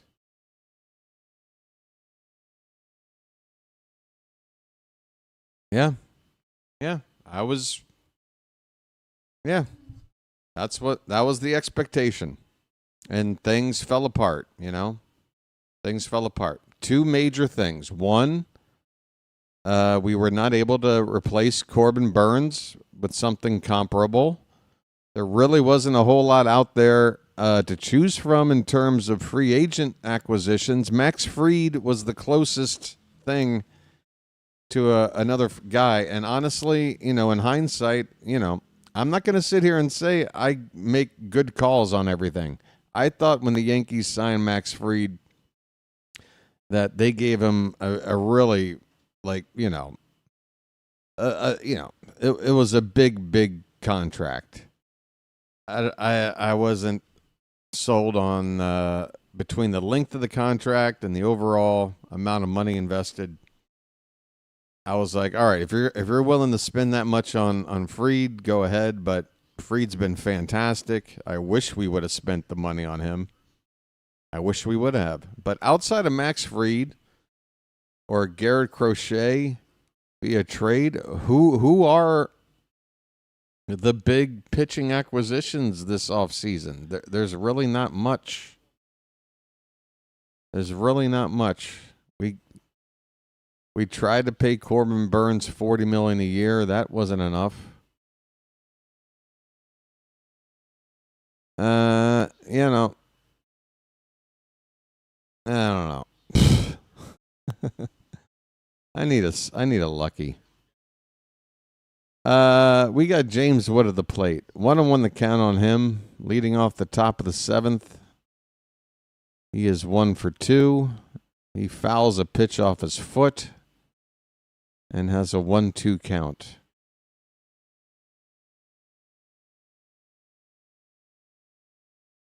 Yeah, there's another situation. I like Mike Elias. Again, if you feel like I'm a Mike Elias apologist, here's me giving a fair criticism of Mike Elias. Here's a guy that, for whatever reason, did not want to sign Hoffman because he apparently failed a physical. But, so you're thinking, well, okay, that's Mike Elias being cautious. You don't want to sign a guy with an injury problem. Well, then explain a 3-year contract for Tyler O'Neill and all his injury history. O'Neill is now on the DL for the 3rd time this year already and is on pace again to hit 6 home runs this season by the time he gets off that DL. And you gave him a contract where the player has the option for the 2nd and 3rd years. Of course O'Neill's going to take that option and stay and take a chunk out of the payroll. If he's going to, be a constant injury liability, putting up not very good numbers, of course he's going to. That contract should have been a club option. It should have been based on, hey, if you can stay healthy, we'll kick in another couple of years to take care of you. But they did it the other way around. It's a bad deal. And again, it's like you're looking at Hoffman and you're saying, well, I don't like his injury track record or his physical, but you signed O'Neill. Here's a called strike 3 on Nathaniel Lowe. Keegan Aiken rings up Lowe for the 2nd out here in the 7th.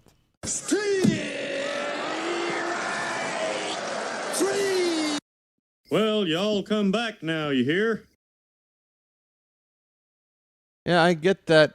Hunt Tough, but I just don't think the market was out there where it was such a vital.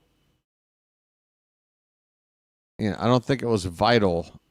First of all, if we felt like we couldn't sign another outfielder to replace Santander without doing a player option, then we should have just re-signed Santander. If that's really the way they felt, that they had no leverage, that nobody wanted to really play here unless they had an option, then they should have just re-signed Santander. So that doesn't make sense. You say dodged a bullet. I mean, I can tell you this. His numbers may not be good, Hunt, but his leadership abilities, I'm sure, are still there. He was a clubhouse leader for us. This ball is caught out in center field by Mullins, and the inning is over. Stay tuned for more of the BW and Hunt Tough show coming up.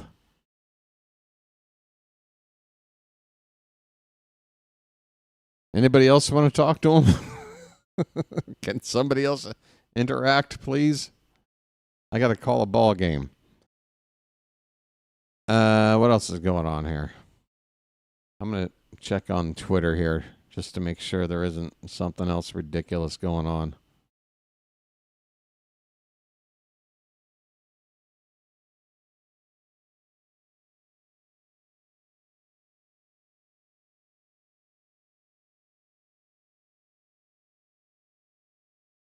Ten hits given up by Eflin in 5 1/3 innings. 4 strikeouts, gave up 4 home runs.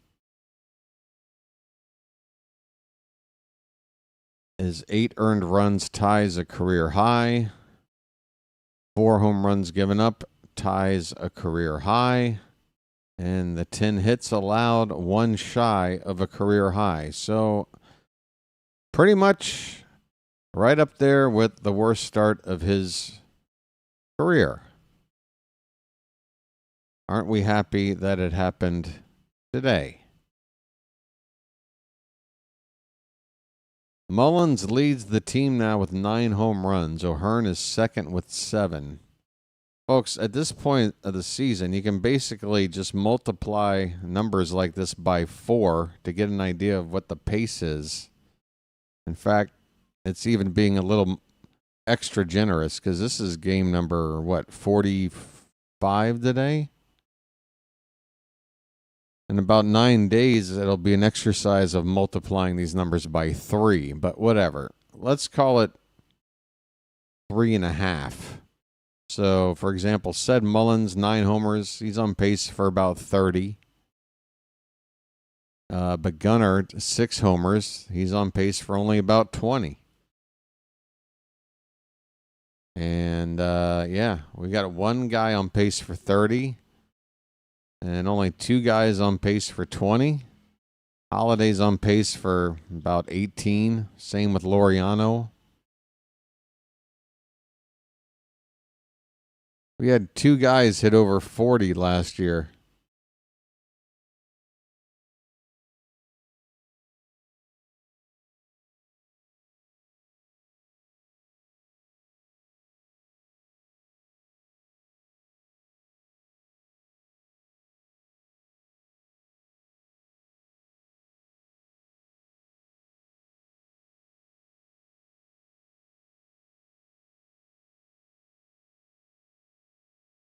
I can't believe we're still sitting on 15 wins. You're supposed to be sitting on 15 wins entering the month of May.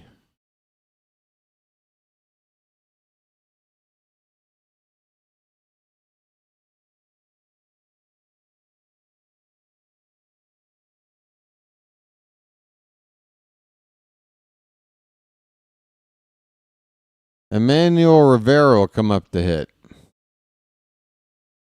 Henry, it's like this, man. Look, guys, seriously. Everybody needs to take a chill pill, okay? This team is in better shape now than it was 48 hours ago, okay? It's not going to show itself in the results immediately, but the wheels are in motion, okay? Ownership,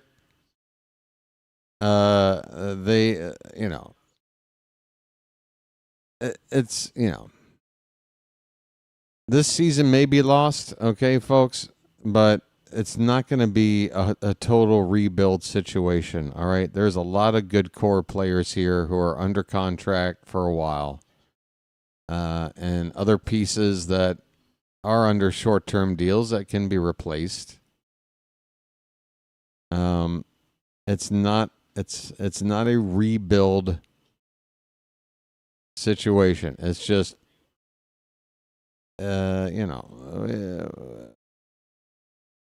we got to this stage with the Elias era, and we hit our peak last year.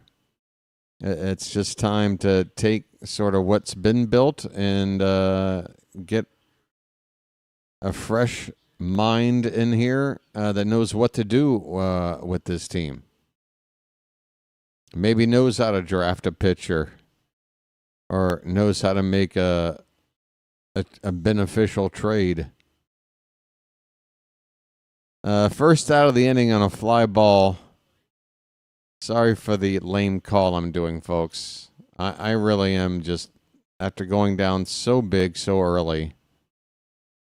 It's been such a tough week. 5 straight losses. There's been shutouts. There's been blowouts.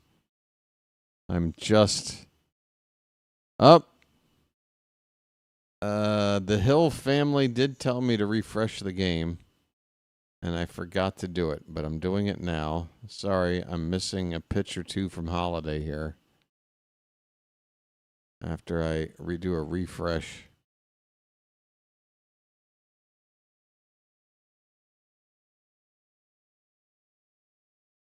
Oh, boy.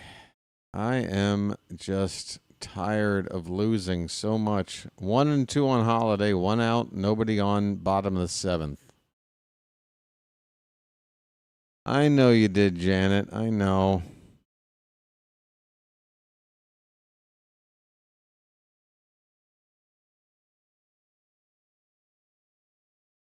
I got to ask, Hunt, again, I get this a lot in my chat where it's like, I've never seen you before.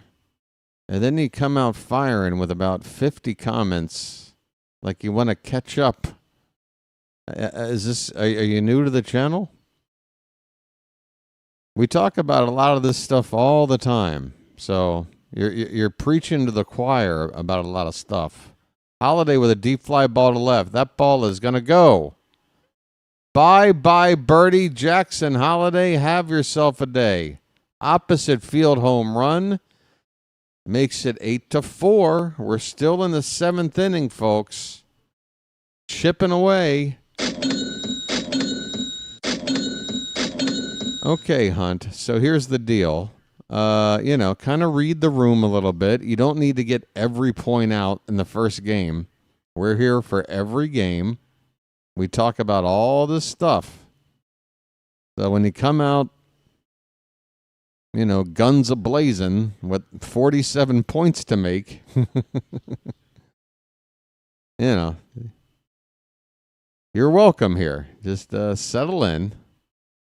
Try to enjoy a little bit of the ball game we got going on here, even though we're losing. You're a Yankee fan? Oh, great. Ryan Mountcastle's at the plate. So you're a Yankee fan and you're telling me about my team and what they need to do? Okay. Well, pardon me if your credibility just took a giant dip. Here's a ground ball to third. Mountcastle grounds out for the 2nd out of the inning.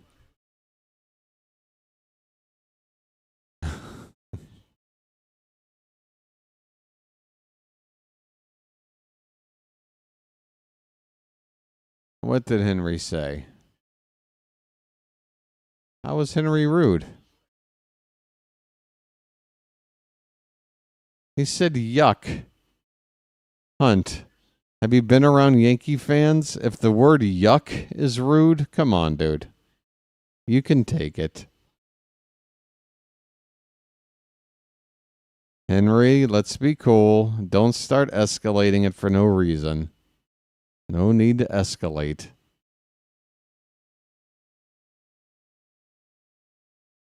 All right, everybody settle down. Yeah, Big Jim, Eflin gave up 4 home runs, including the one on the first pitch of the game.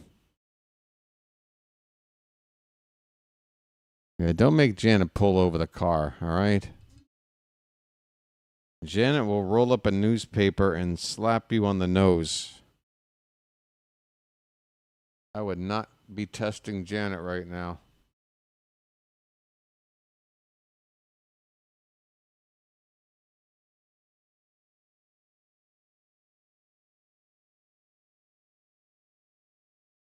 Oh, Big Jim, I know you're kidding, buddy, but please don't make jokes like that. It just, it doesn't provide a good visual for me. It's already been said, so it's fine, but We know you don't mean that, buddy.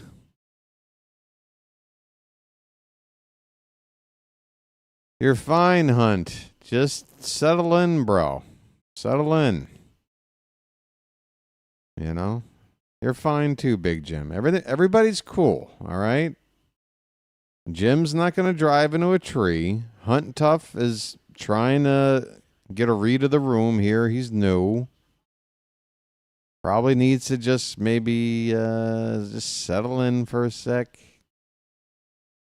Maybe get to know the rest of the Charm City chat. You know, it's all good here, people. Andrew Chafin is on the pitch for the Nationals. Left-hander with the Kenny Powers haircut. Kenny Powers gut.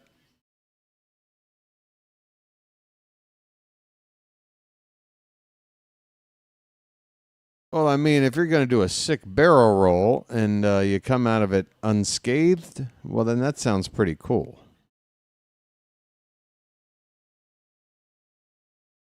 Hunt, you're really not doing yourself any more favors. You like the Yankees. Your dad likes the Cowboys. Those are the two teams I hate more than life. Than anything. Taxes, death. So you're not going to get much support from me. You're welcome here on the channel to hang out and enjoy coverage of Orioles baseball. But yeah, Yankees and Cowboys, no thanks.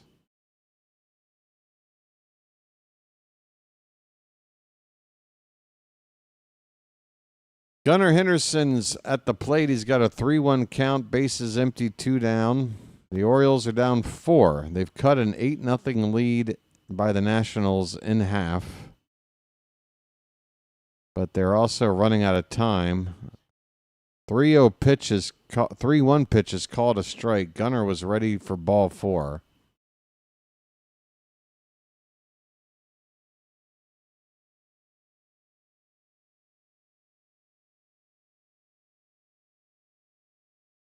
Hey there, lazy bum. Hey, you don't need to excuse yourself. Your name is Lazy Bum. It's to be expected. You're a bit late. That's okay. Now, if your screen name was, always on time guy, then yeah, I'd have a problem. But you're Lazy Bum. It's all good. Pitch in the dirt, ball 4 for Gunnar. Gunnar's looking angry with that bat toss. He thought he had ball 4 earlier in the game, at bat. Hey, a long ball here would cut it down to 2. Rutschman at the plate.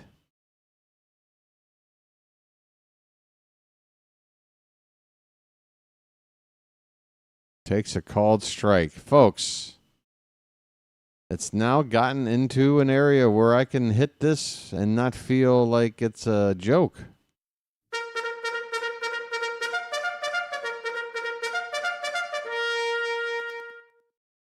That is a legit bugle. That is not a sarcastic bugle. Rutschman batting from the right side against the lefty Chafin. The 0-1 fouled away.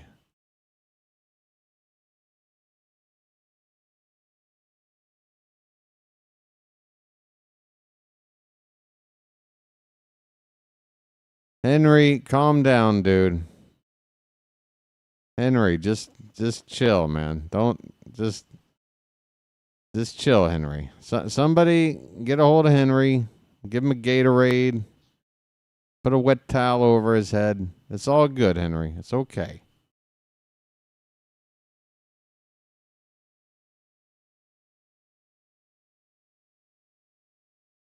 I know where you're coming from, Henry. I know where you're coming from, dude. But let's, let sleeping dogs lie, okay? in the grand scheme of things, nobody's really saying anything all that provocative or insulting. So let's try to keep it that way. All right. Charm City chat. Let's keep it charming. 1-2 pitch to Rutschman, fouled away. I'm not saying you're to blame or anybody else. Everybody just be cool. Be cool now. It's a beautiful Sunday afternoon in the state of Maryland, right? The summer's on its way. Check swing and Rutschman went around on a pitch in the dirt to win the inning. God damn it.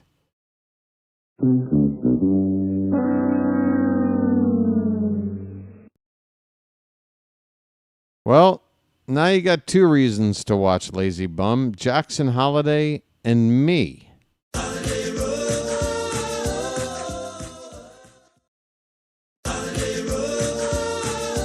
All right. Hunt says cool. Henry, we cool, buddy? I'm not trying to pick on you either, Henry. Don't get the idea of like, why is BW picking on me? I'm trying to defend him. I'm trying to be diplomatic, my friend. I'm trying to keep the peace. BW is worried too much about the state of his team. He doesn't want to watch people in Charm City chat, start, headbutting each other or whatever. I gotta have positive vibes in here. Amongst each other. Negative vibes about what the teams are doing, what the team's doing right now is understandable. But amongst each other as people, we need positive vibes. Again, we're gonna kumbaya our way through this stage of Orioles baseball. It's the only way to do it, folks. People want to, shoot piss and vinegar for the next 6 months, maybe all of next year if things get even worse. I can't stop anybody from doing that. I just don't see what the benefit is. Again, things are starting to happen now. Brandon Hyde is gone. All right? A lot of people wanted it. It happened. It's only been a day. It's going to take some time. This season may be lost. It's not yet, but it may be too late by the time we do figure it out. But otherwise, it's not don't get into this mood where you feel like, oh shoot, it's going to be another 6 years of bad Orioles baseball, 300 or 400 lost teams. I don't think we're heading in that direction. We've hit a bump. All right, we're gonna figure it out. It's probably gonna more realistically be fixed for a run at it next year than it is this year, but still not counting this year out quite yet. Brian Baker's on the pitch. Garcia Jr. at the plate. The count is 0-2. And that is strike 3. Brian Baker. Folks, you want another positive story?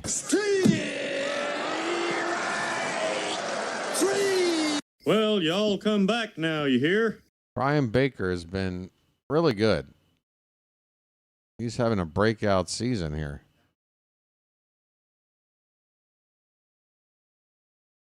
Josh Bell at the plate. Takes outside for ball 1. He's 0 for 3.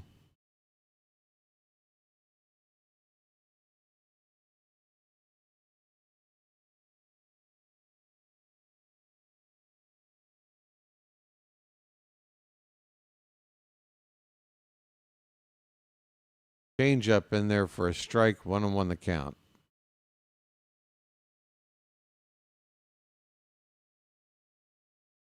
Well, I know what you're saying, George. Or I'm sorry, Big Jim. That ball's drilled to right. And that ball's gone. Josh Bell came into the series hitting 150, and he's had the best series of his season probably without me knowing. But that's just how it's going. It's 9-4 Nats. They got to run back. Hey, folks, I haven't talked about this the entire game, and this game is pretty late on now. Please hit the like button if you haven't already. We've probably had a lot of people come and go, and I never even brought it up, but the like count is in pretty miserable shape. I know the team's not doing well. Doesn't mean that the channel has to suffer too, right? So if you're here right now, please hit the like button. It does help out the channel, I promise you. This ball is hit down the right field line by Alex Call. It's foul. The count is 0-2 on him. 1 out, nobody on. Top of the 8th. A run in for the Nats. They're up 9-4. And the Orioles are in danger of getting swept on a 6-game homestand.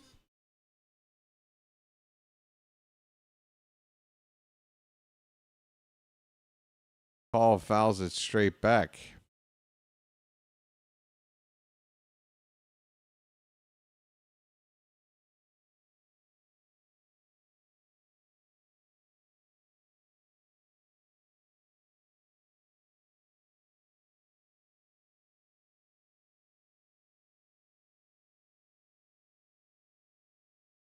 Check swing, and Call went around Baker. Second strikeout since coming on.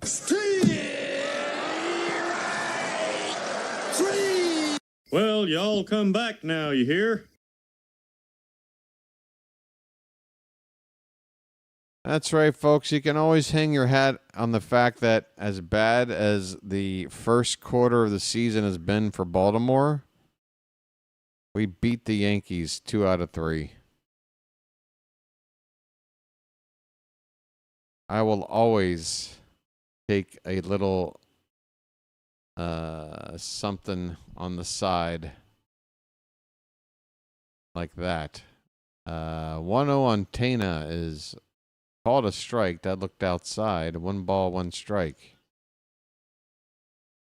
Silver linings.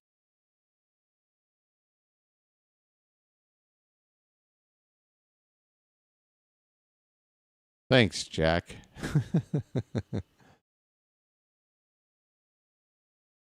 All right, how about that? Yeah, folks, let's get the like count up, and as far up as we can get that number, that's how many wins we're going to get this year. So show us that we can do it. We got to get the likes at least up into the 80s, into that 500 territory. Let's go. Can the likes match the wins? We're up to 70 likes, folks. That means 70 wins. Look at that. 70 wins isn't too bad. Do I hear 75? 72. We finally found a way to motivate people to hit the like button. They want more wins. All right. 73. Folks, the team is getting better with every minute. So now we're going to lose less than 90 games. That's already guaranteed. It's already in the books. Keep it going, folks. 8 more likes, and we're a 500 team. 74. Look at it go. 75 wins. Look at the turnaround. Folks, 76 wins. Well, we're moving on up to the east side. 5 more wins and this team gets back to 500. 5 more likes. Did I say wins? 5 more like. Hey, 4 more.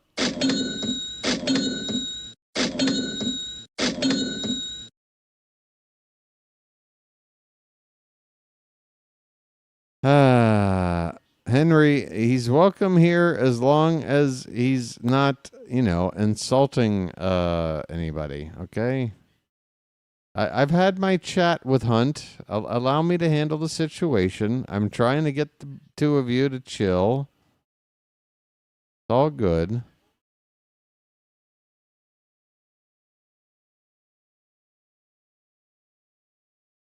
Henry, talk to me. Henry, what's on your mind? Let's have a chat, you and me, Henry. Come on. Jorge Lopez is on to pitch for the Nats. What's going on? And I'm not trying to be, a jerk about it. I'm genuinely trying to, get the mood right. What's bothered you the most so far this season, Henry? What would you like to see changed right now?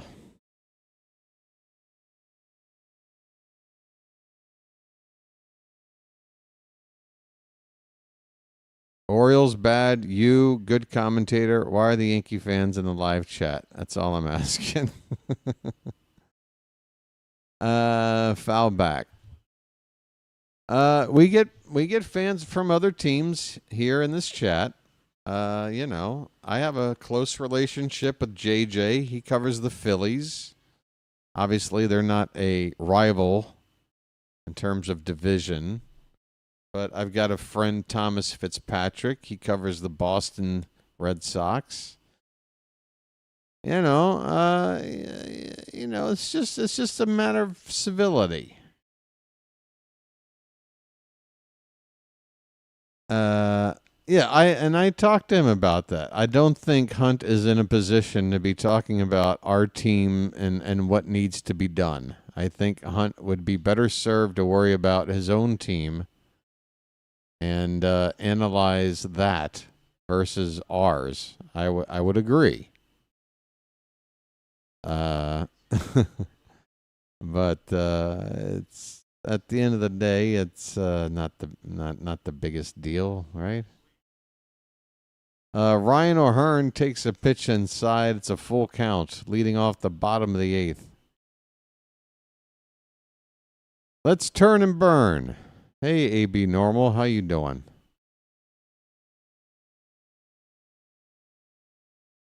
Swing and a miss. Down goes O'Hearn. Hey, you know what would be good? You know what would really bring the mood down, bring the mood to a better place is if I did my Chipperson impression. AB Normal's here. How you doing, AB? That's right, the Chipper is watching the Orioles. Here's Ramon Laureano. Laureano Figaro. What are you, an opera singer or something?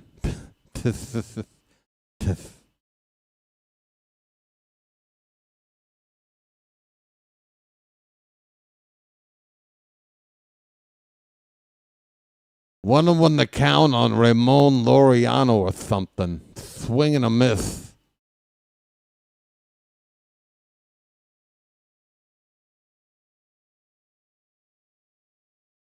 I got you, Henry. I got you. But we're trying to have fun.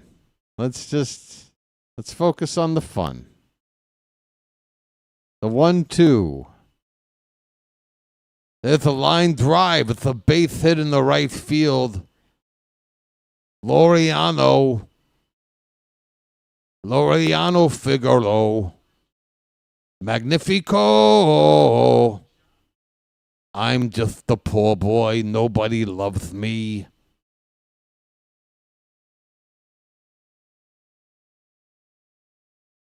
Here comes Sid Mullins or something. He's 2 for 3 with a home run and a double.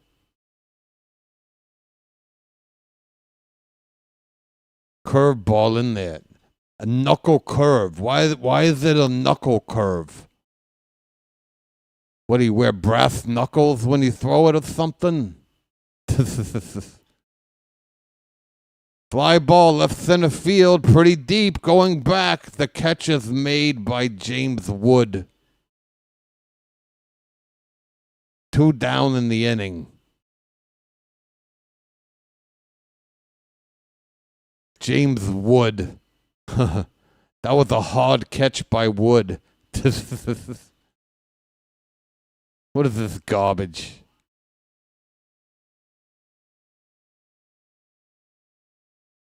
Hey, thanks for tuning in, everybody.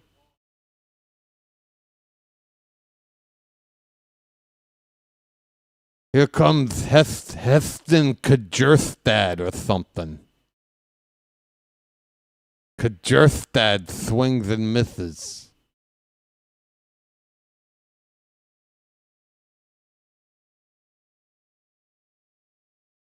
This guy's missing a vowel or something. Pitch low and in. 1-1 on Silent J. Why do they call him that? What is he, taking a vow of silence or something? What is he, a monk? Why isn't he wearing one of those robes or something? Here's a ground ball to shortstop. And Silent J is out.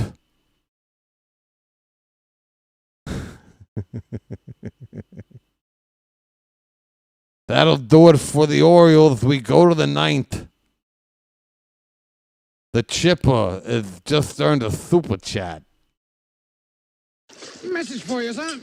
I appreciate it, AB Normal, because for the $5 I earned, I probably lost 5 subscribers with my Chip Chipperson play-by-play calling. Silent J. What's the deal? What are you, a mime or something? Why aren't you wearing one of those black and white striped shirts with the beret or something and the makeup? What are you, like, climbing a ladder that's not there or something? Why are you a silent partner? Maybe he's a silent partner or something.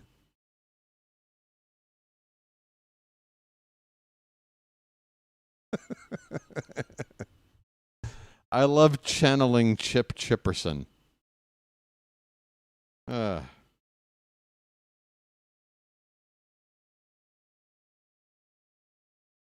I take my leg back?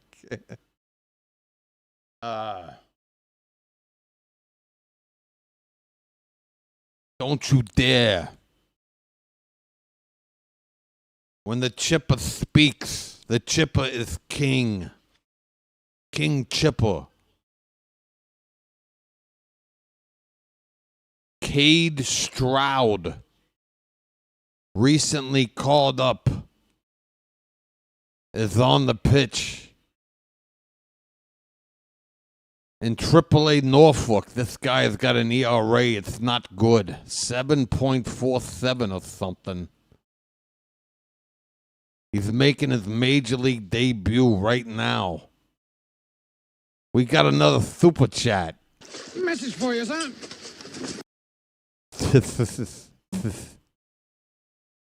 Jew Brownie. What is that? Is that kosher? Is that brownie kosher or something? And I want to thank you very much for that. I really do. Dylan Cruz. He's cruising for a bruising or something. That pitch is off the plate. It's 2-0. What about Terry Crews? I bet he'd be a good power hitter.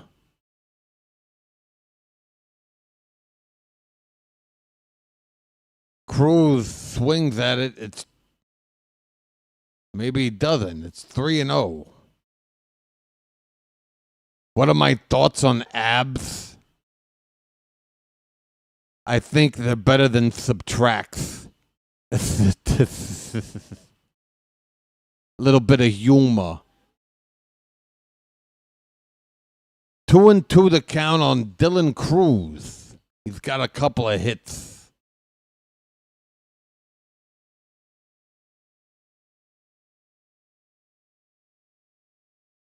Here comes the pitch.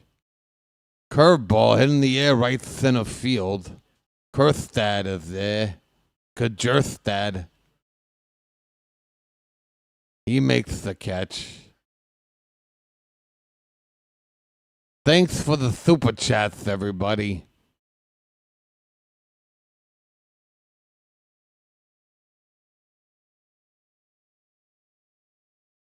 I'm going to take all this super chat money and get a bunch of hookers or something. Have a party. Here's C.J. Abrams. That pitch is nowhere close. That's right. The Chipper's going to party tonight. About $12 worth of ladies.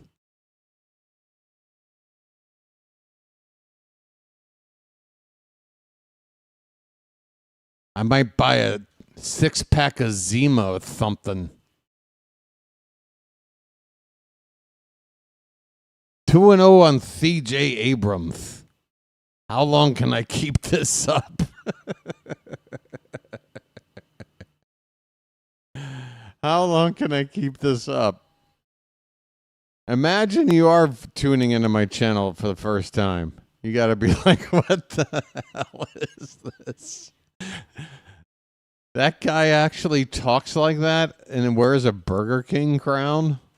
What is going on?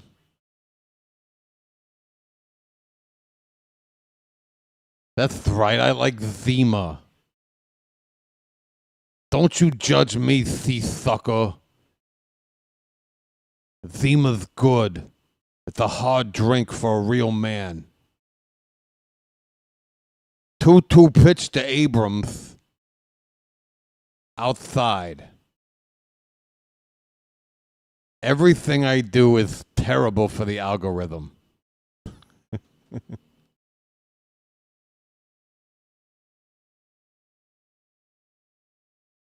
Payoff pitch. Left center field. That ball is going to be down for a hit. It gets away from Mullins. Laureano gets it back in. Abrams with a double. 2 home runs and now a double on the day for C.J. Abrams.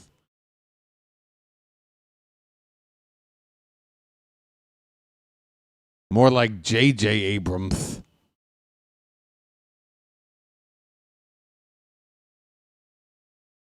This Orioles, watching the Orioles is like watching the Cloverfield monster or something.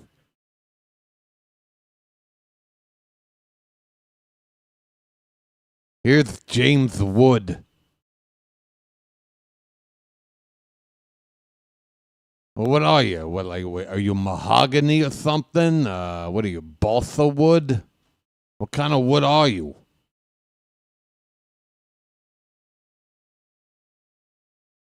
Pekka wood? I said Pekka.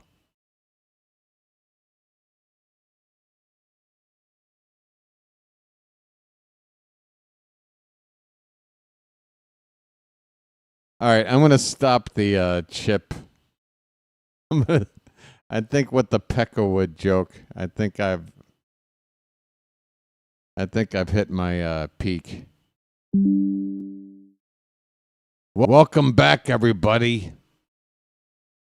Now my stream is messing up or something.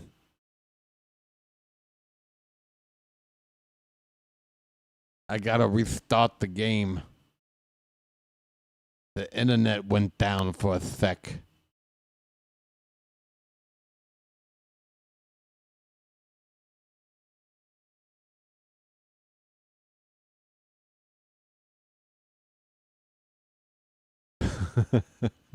Peckerwood. Is it wrong to come up with a joke that makes yourself laugh? Like, is that a sign of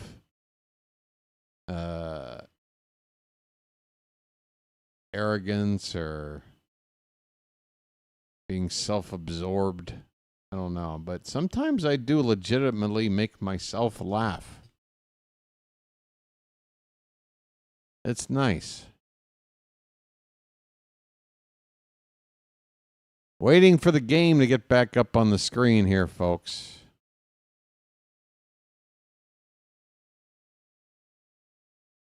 Currently watching a white circle spinning around a red square.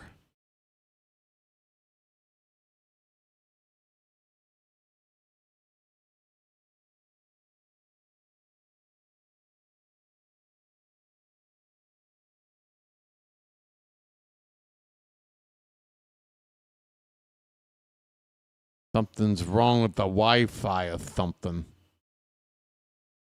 Wi-Fi? I don't know. Ask him.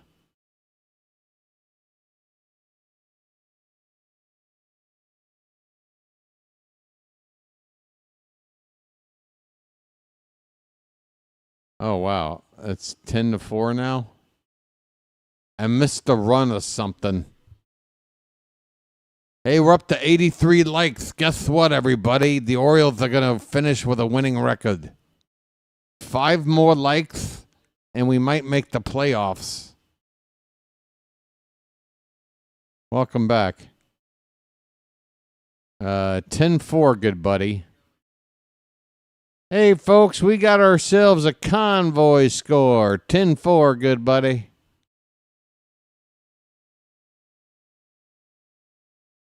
Nathaniel Lowe at the plate, 0-1 count.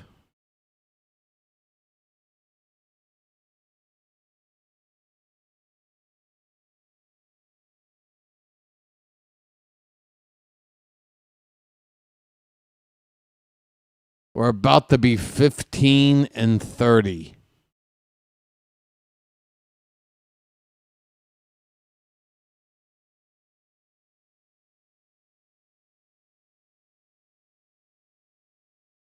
There's a ball caught out there in left field for the second out in the ninth.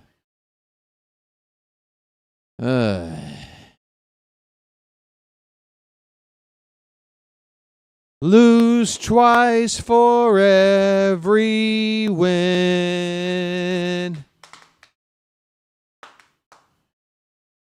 Yeah, it's not fun.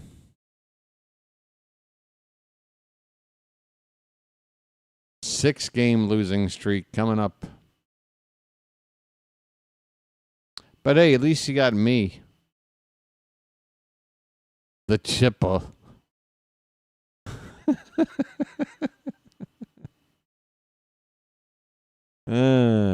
Christ. I mean, just imagine how it's going to feel for me. Like, if this team is doing this into, like, August, imagine what it's going to feel like for me 110 games into this season when that alarm goes off at 2:30 in the morning to call a game from 3:30 a.m. till 6:30 a.m. It's not going to be this... Folks, last year, and even to start this year, I wake up no matter what time it is, even though it's crazy and I might be a little sluggish, I'm still hyped up because I can't wait to turn on the stream and call an Orioles game and hang out and watch baseball. But holy cow, it's going to feel rough every time that alarm goes off, and I'm going to be like, ugh. There's a swing and a miss. Cade Stroud gets a strikeout. First big league K for Cade. The Orioles are down 6 going into the bottom of the ninth. Here we go. Here we go.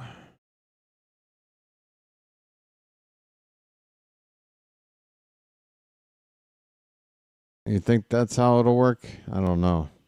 I'll tell you this. I hope my off-season content becomes a big hit because, folks, imagine being able to put a season, potentially disaster season, behind us, and in the winter, you get to watch a BW-run Orioles team. I do it my way. I did it my way. What time is it? 3:13. All right, so here's the plan. Gamelin by 4. Gamelin by shit. Sorry, didn't mean to curse.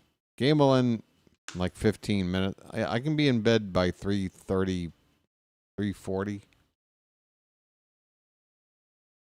Get in 3 hours of sleep. Wake up 6:45.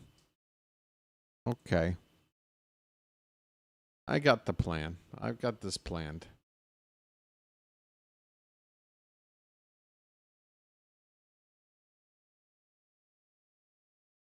Hey, Matt. Thanks for being here.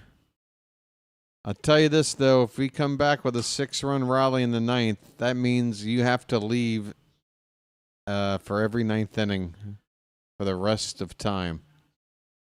You know how superstition works. Cole Henry is on the pitch for the Nats, right-hander. 13th appearance. 3.14 ERA. Opponents hitting under 200. He's got good numbers. It is going to be the number 9 hitter, Emmanuel Rivera, to start it off. Pops up the first pitch, and we got one quick out on a over-the-shoulder catch by Garcia Jr. Off the bat, it looked like an easy out, but in shallow center field, it took a above-average play to make a catch by Garcia Jr. for the first out in the 9th. Here comes Holiday, and I'd love to see him cap off a big day with another big hit. He fouls off the first pitch. Holiday is homered and singled. 2 for 4. The average now at 275. 6 homers.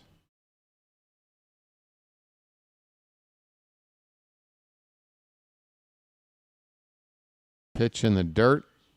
And that actually hit Holiday on the foot.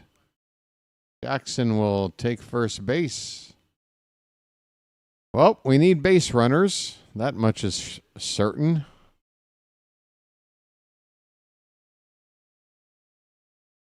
I just realized with that pinkish glow from the light, combined with the color of this shirt, I look like a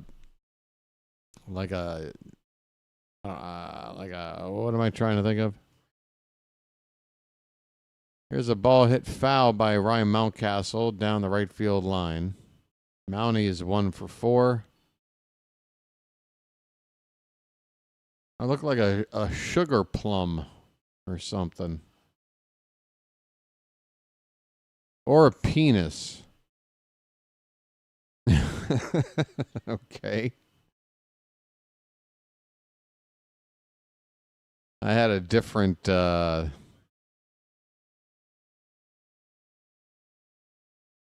I had something else in my mind. Janet. Now. I'm going to have to put up one of those signs like they do in factories, like it's been this many days since an accident. I need it's been this many days since Janet has mentioned my dimples. Put that up on my screen here somewhere. 1-1 pitch to Mountie. Up the middle.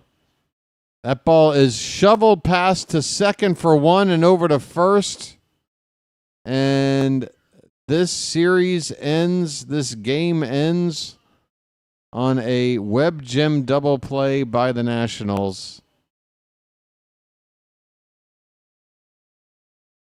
If only it didn't hurt so bad to lose our 6th straight, maybe we could admire that double play ball a little bit more because it was pretty spectacular. The Nats, what a way to end the ball game. I got to turn that off. Final score, Nationals 10, Orioles 4. The Orioles get swept at home by the Nationals. We had less losses than they did when this series started. They were 17-27. We were 15-26. We were playing another bad team at home, and we got swept. It is tough times for Oriole fans. There's no doubt about it. Maybe the toughest times in our lifetime, because again, have there been worse teams than this, or, what we're projected to finish as? Yeah, I don't think this team is going to lose over 100 games, and we've had plenty of those over the years. But this is the first time I can remember. And even if I'm going back into my history before I was alive, because I do study the Oriole teams of the past, I don't think there's ever been a situation quite like this, where a team that was a legit, seemingly perennial contender, like a 96 win average the last 2 seasons kind of a team, fall this far, this fast. It'd be one thing if it was a matter of like we had a couple of superstar players walk. Everybody will say, well, Corbin Burns, we lost him. Well, in 2023, we didn't have him. We had a guy named Kyle Gibson, the guy that we just cut yesterday for having zero ability to pitch anymore. That's how fast this has all gone down. And that is what I think is what is making it hurt as an Orioles fan right now more than any other time in the last, in my lifetime, coming up on 48 years. I can't think of a situation like this. So much to look at and go, this team could go a long way. And here we are now talking about, selling players off and retooling and gutting out the front office, and just the whole thing just absolutely went belly up. And again, I know a lot of people out there are flexing about, I knew this, I saw this, all those signings were terrible, I said it at the time. And look, I'm not going to take away from anybody's predictions or analysis if they thought that this team was going to be bad, but I'm telling you right now, you are lying. You are lying to me if you're going to sit there and tell me that you thought that the team would be this bad. Nobody thought it would be this bad. And that's why a move like firing Brandon Hyde had to happen. And that's why I'm 95% sure as soon as the season's over, Mike Elias is out the door. We're going to have to, the team, the players, the rebuilding isn't really necessary there. We need to add a couple of key necessary pieces, a frontline starter, obviously the number one priority. The real rebuild is in the office.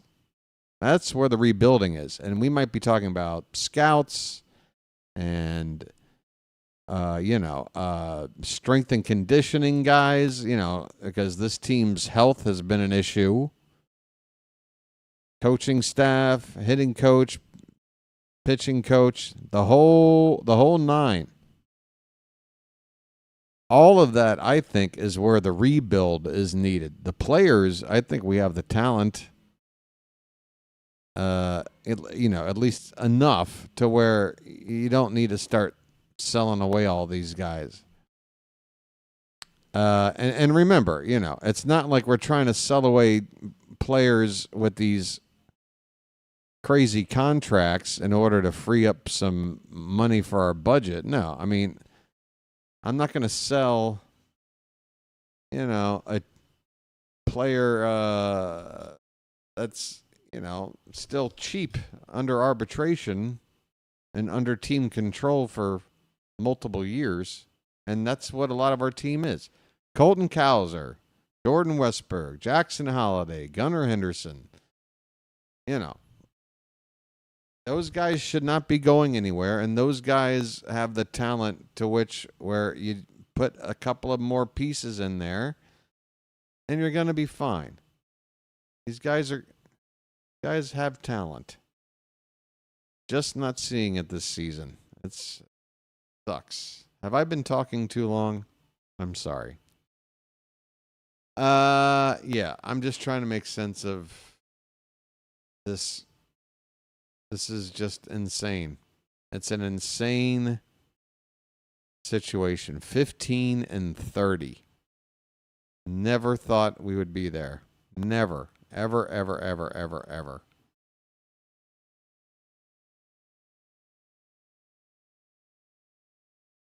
I mean, I feel like the best move at this point for the team, if Tony Mansolino is trying to say the right things in the clubhouse, I would just be like, guys, look, obviously expectations weren't met. Obviously, we're going to go through a transitional period.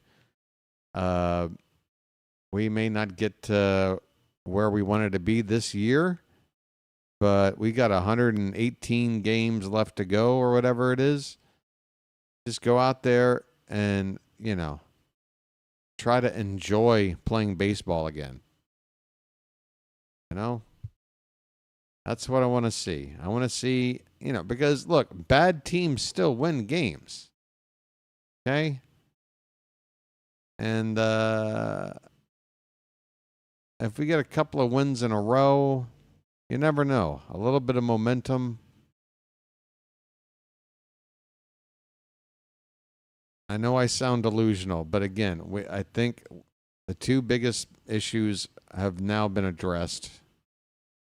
New manager, and now Kyle Gibson out of the picture. What we do with that fifth spot in the rotation, we'll see, but we just knew that there was no chance. You can't come back this far behind when you have a guaranteed loss sitting in your rotation, so he had to go. All right, I've talked enough, right? I can't even look into the camera. I'm so distraught. I can only look down and just think about what a waste of a season this is turning out to be. I say all this knowing, folks, that it is not technically over.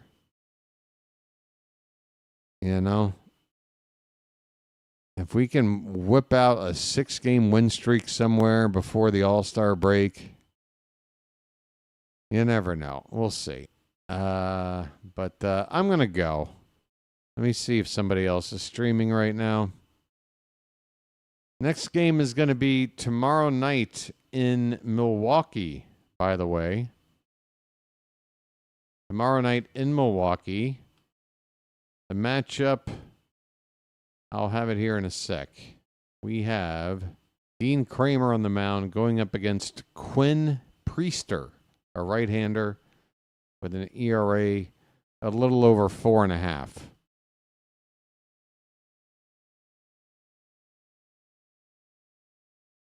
Let's see if I can redirect you somewhere. I think I'm going to send you on over to my boy Rising Rhino. Because, I haven't sent folks over there. He is covering some sort of a football league. I don't really follow, but hey, if you like football, go check out Ryan O. He's going to have the enthusiasm that I am currently lacking, okay? So I'll send you on over to him. And other than that, I'm going to go to bed, have most of the day off, and then wake up the following early morning to cover Orioles and Brewers. We're going to Milwaukee, folks. We'll say hi to Joey Ortiz and DL Hall, maybe. I hope you have a rest. I hope you have a rest. I hope you enjoy the rest of your Sunday. And, yeah, just try to not feel too depressed.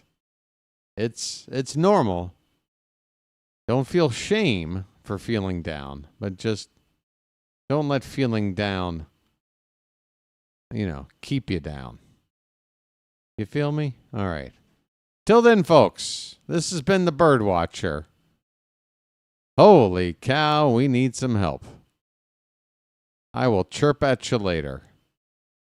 Thanks, by the way, to the mods and everybody else, the super chats for tonight. I'll chirp at you later, folks. Have a good rest of your Sunday. Goodbye.